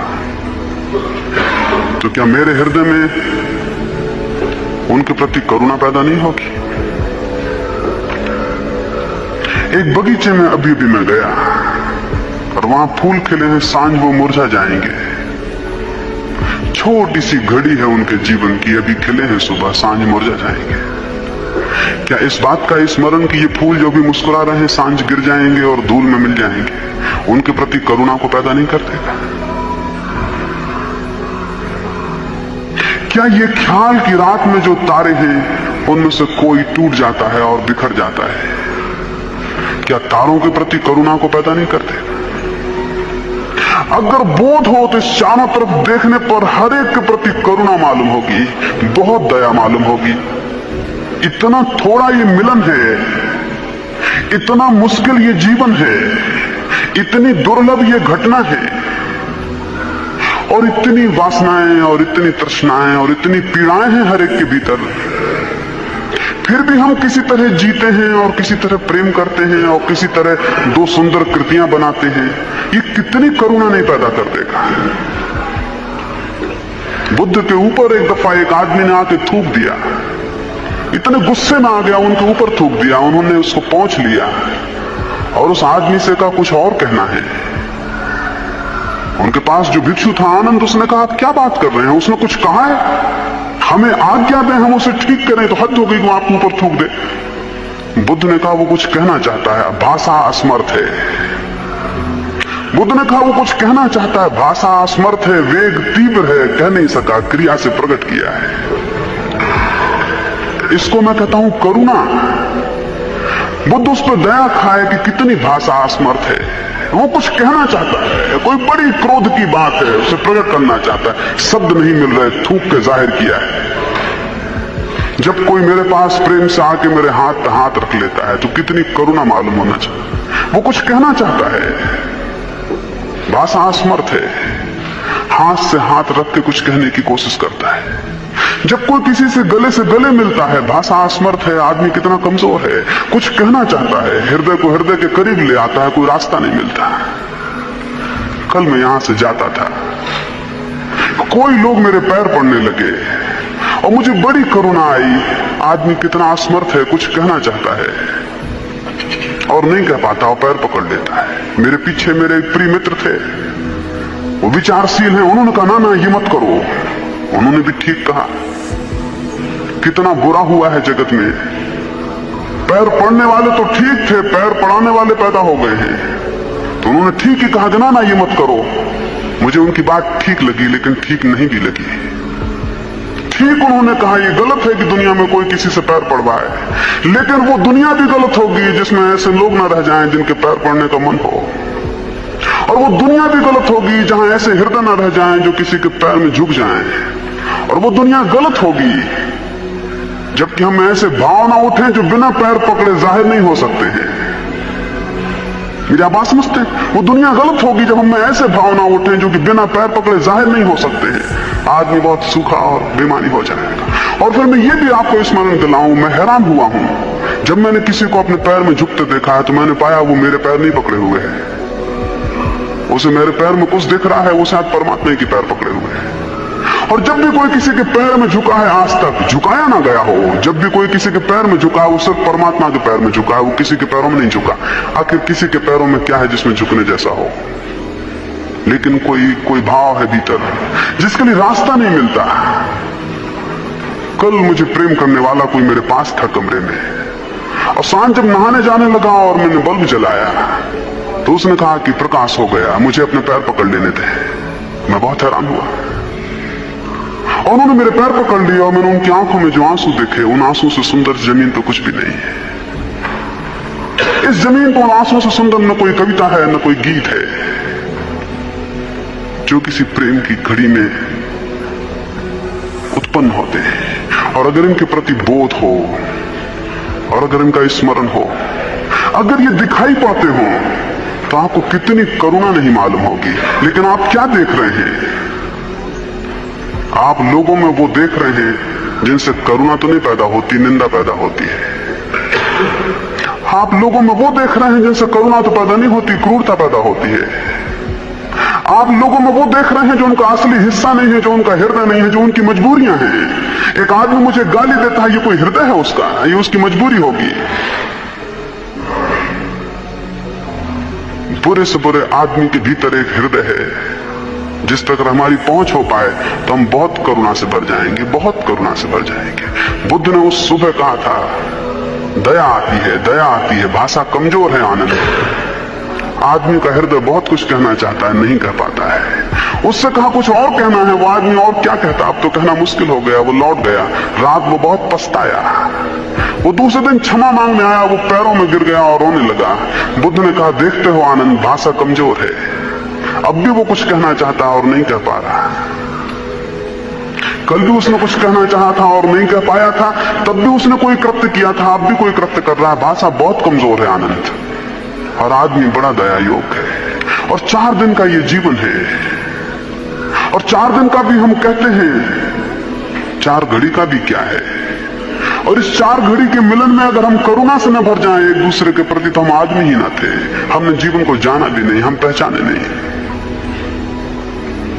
तो अपने चारों तरफ करुणा को फेंके, अपने चारों तरफ परिचित हों। कितने दुखी हैं लोग, उनके दुख में और दुख को मत बढ़ाएं।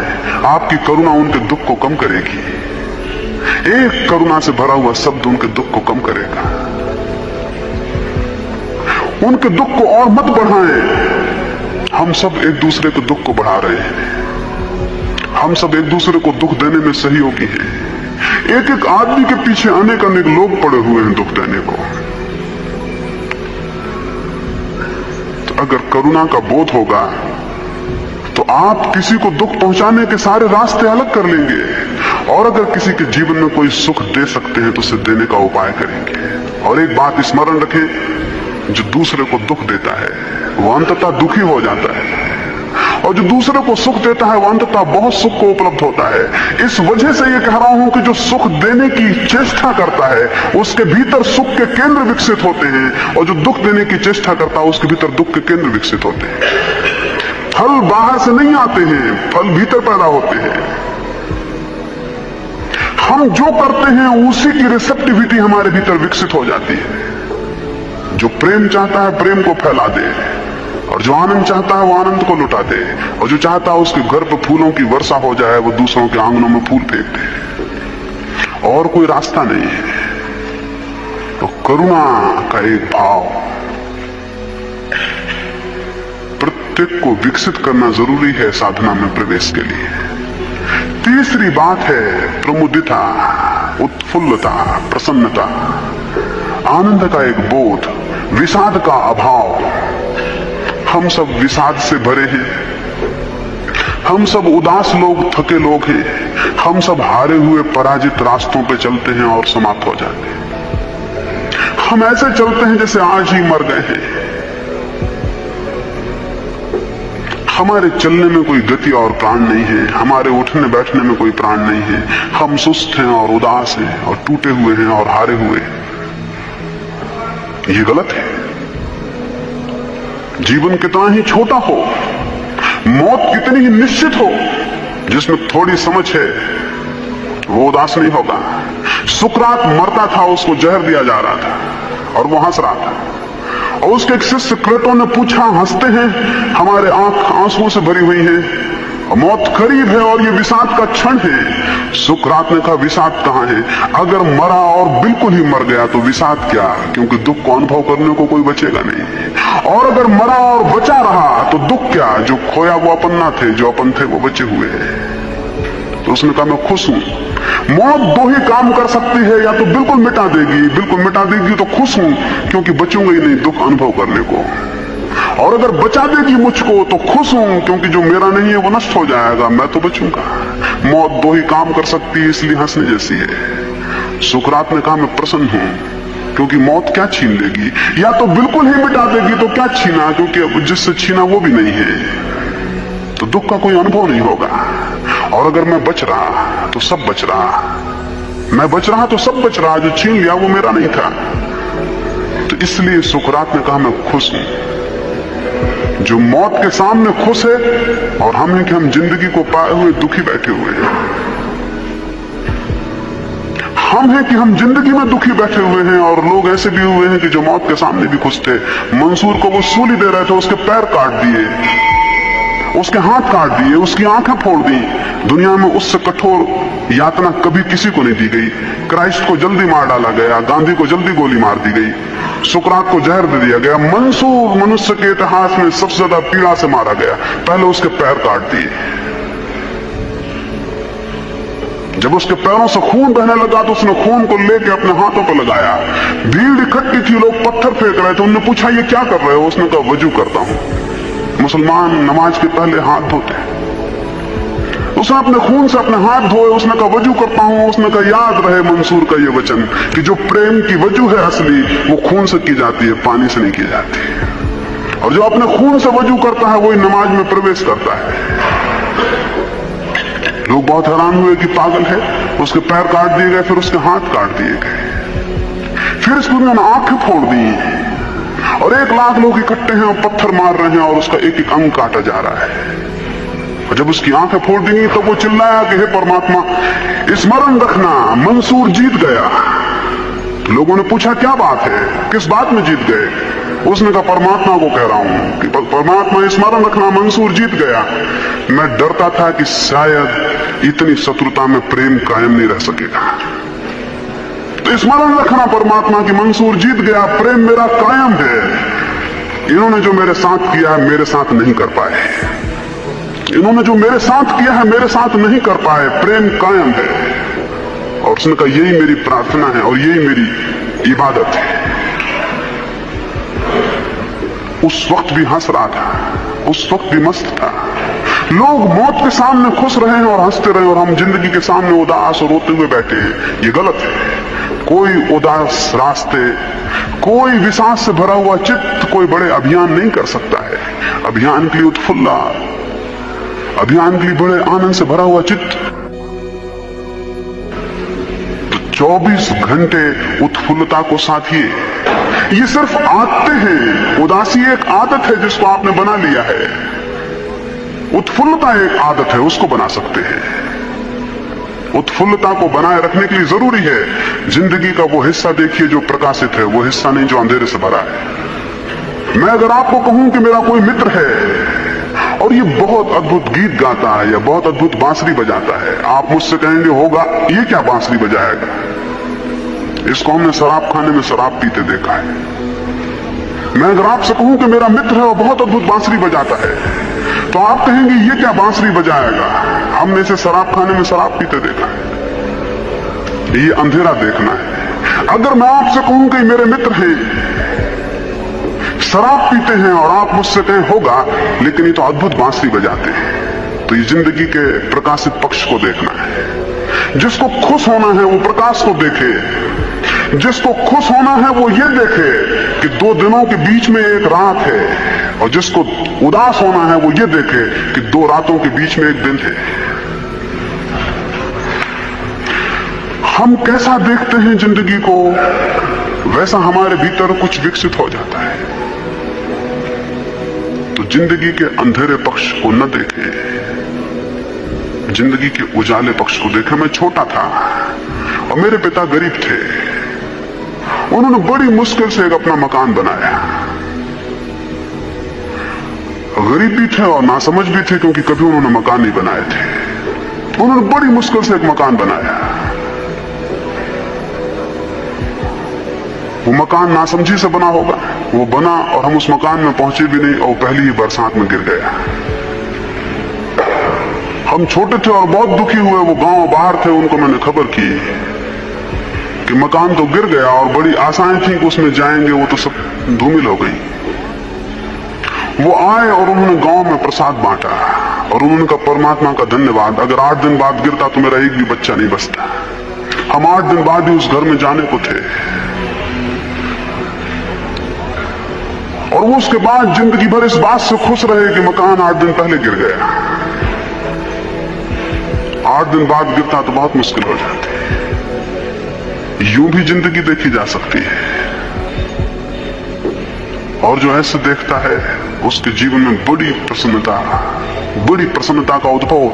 आप जिंदगी को कैसा देखते हैं इस पर सब निर्भर है। जिंदगी में कुछ भी नहीं है, आपके देखने पर आपका एटीट्यूड, आपकी पकड़, आपकी समझ, आपकी दृष्टि सब कुछ बनाती और बिगाड़ती है। आप अपने से पूछें कि आप क्या देखते हैं। क्या आपने एक भी ऐसा बुरे से बुरा आदमी देखा है जिसमें कुछ ऐसा ना हो जो साधुओं में भी मुश्किल होता है? क्या आपने ऐसा बुरे से बुरा आदमी भी देखा है जिसमें एक भी चीज ऐसी ना मिल जाए जो साधुओं में मुश्किल होती है?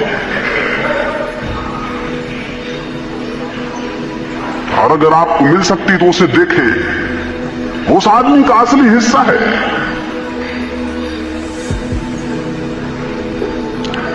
और जिंदगी में चारों तरफ खोजें किरण को, प्रकाश को, उससे आपके भीतर किरण और प्रकाश पैदा होगी। इसको प्रमुदिता।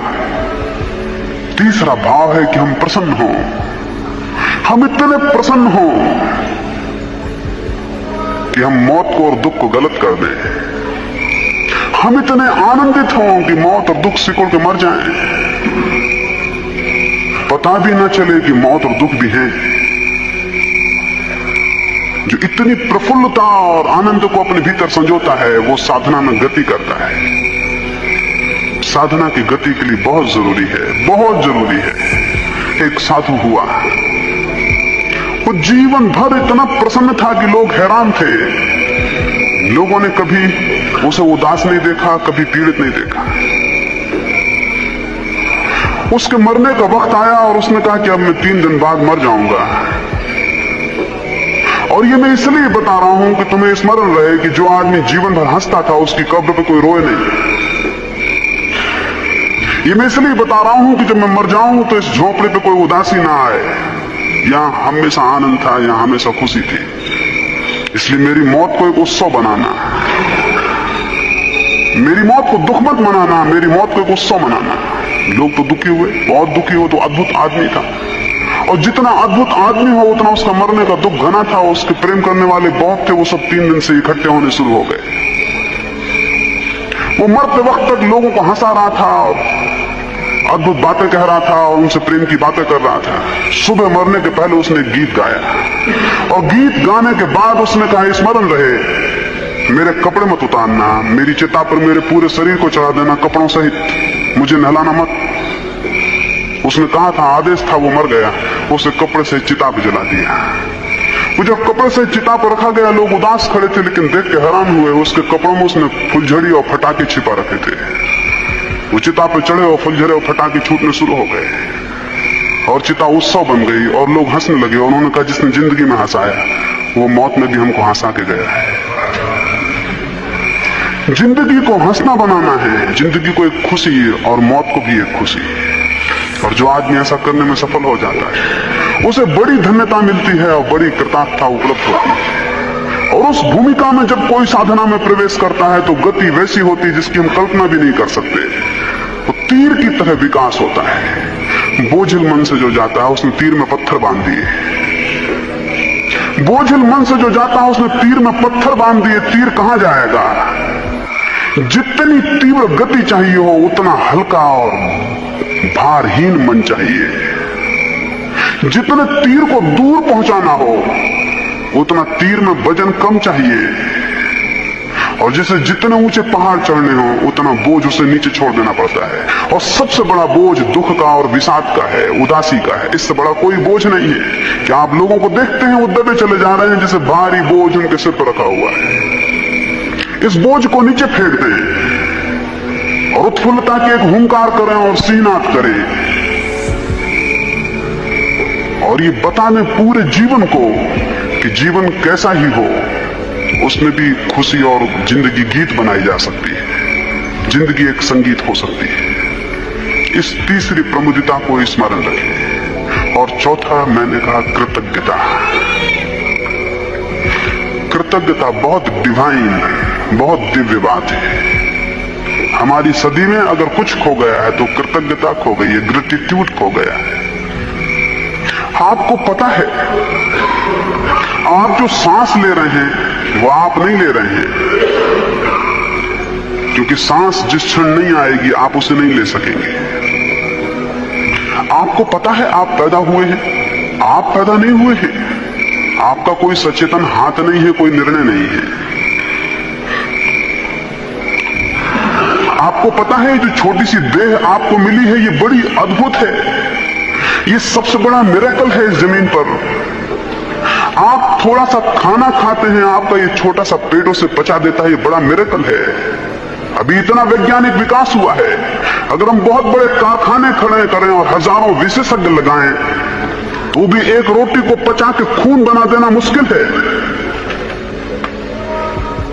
एक रोटी को पचा के खून बना देना मुश्किल है। ये शरीर आपका एक मिरेकल कर रहा है 24 घंटे। ये छोटा सा शरीर, थोड़ी सी हड्डियां, थोड़ा सा मांस। वैज्ञानिक कहते हैं मुश्किल से 4 रुपए 5 रुपए का सामान है इस शरीर में।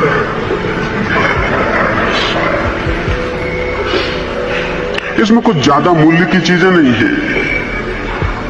इतना बड़ा चमत्कार 24 घंटे साथ हो, उसके प्रति कृतज्ञता नहीं है, ग्रेटिट्यूड नहीं है। कभी आपने अपने शरीर को प्रेम किया है? कभी अपने हाथों को चूमा है? कभी अपनी आंखों को प्रेम किया है? कभी यह ख्याल किया है कि क्या अद्भुत घटित हो रहा है? शायद ही आप में कोई हो जिसने अपनी आंख को प्रेम किया हो, जिसने अपने हाथों को चूमा हो, और जिसने कृतज्ञता अनुभव की हो कि यह अद्भुत बात, यह अद्भुत घटना घट रही है और हमारे बिल्कुल बिना जाने, और हम इसमें बिल्कुल भागीदार भी नहीं हैं। अपने शरीर के प्रति सबसे पहले कृतज्ञ हो जाएं। जो अपने शरीर के प्रति कृतज्ञ है वही केवल दूसरों के शरीरों के प्रति कृतज्ञ हो सकता है।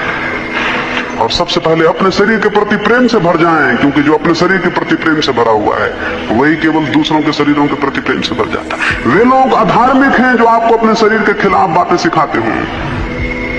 वे लोग अधार्मिक हैं जो कहते हो कि शरीर दुश्मन है और दुष्ट है और ऐसा है और वैसा है, शत्रु है। शरीर कुछ भी नहीं है, शरीर बड़ा चमत्कार है और शरीर अद्भुत सहयोग है। इसके प्रति कृतज्ञ हो। इस शरीर में क्या है? जो इस शरीर में है वो इन पंच महाभूतों से मिला है। इस शरीर के प्रति कृतज्ञ हो, इन पंच महाभूतों के प्रति कृतज्ञ हो। एक दिन सूरज बुझ जाएगा तो आप कहां होंगे? वैज्ञानिक कहते हैं 4000 वर्षों में सूरज बुझ जाएगा। वो काफी रोशनी दे चुका, वो खाली होता जाएगा और एक दिन आएगा कि एक दिन बुझ जाएगा। अभी हम रोज इसी ख्याल में है कि रोज सूरज उगेगा। एक दिन वक्त आएगा कि लोग सांझ को इस ख्याल से सोएंगे कि कल सुबह सूरज उगेगा और वो नहीं उगेगा, और फिर क्या होगा? सूरज ही नहीं बुझेगा, सारा प्राण बुझ जाएगा, क्योंकि प्राण उससे उपलब्ध है, क्योंकि सारी ऊष्मा और सारा उत्ताप उससे उपलब्ध है। समुद्र के किनारे बैठते हैं, कभी ख्याल किया आपके शरीर में 70% समुद्र है, पानी है, और मनुष्य का जन्म इस जमीन पर कीटाणु का जो पहला जन्म हुआ वो समुद्र में हुआ था। और आप ये भी जान के हैरान होंगे आपके शरीर में भी नमक और पानी में वही अनुपात है जो समुद्र में है अभी भी, और उस अनुपात से जब भी शरीर इधर उधर हो जाएगा, बीमार हो जाएगा।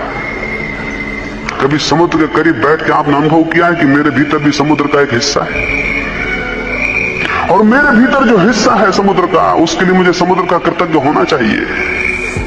और सूरज की रोशनी मेरे भीतर है, उसके प्रति मुझे कृतज्ञ होना चाहिए। और हवाएं मेरे प्राण को चलाती हैं, उनके प्रति कृतज्ञ होना चाहिए। और आकाश और पृथ्वी वो मुझे बनाते हैं, उनके प्रति कृतज्ञ होना चाहिए। इस ग्रेटिट्यूड को मैं दिव्य कहता हूं। इस कृतज्ञता के बिना कोई आदमी धार्मिक नहीं हो सकता। अकृतज्ञ मनुष्य क्या धार्मिक होंगे? इस कृतज्ञता को अनुभव करें निरंतर और आप हैरान हो जाएंगे। यह आपको इतनी शांति से भर देगी कृतज्ञता, और इतने रहस्य से। और तब आपको एक बात का पता चलेगा कि मेरी क्या सामर्थ्य थी कि ये सारी चीजें मुझे मिले, और ये सारी चीजें मुझे मिली। इसके लिए आपके मन में धन्यवाद होगा, इसके प्रति आपके मन में धन्यवाद होगा। जो आपको मिला है उसके प्रति कृतज्ञता का बोध होगा। तो कृतज्ञता को ज्ञापित करने का, कृतज्ञता को विकसित करने का उपाय करें, उससे साधना में गति होगी। और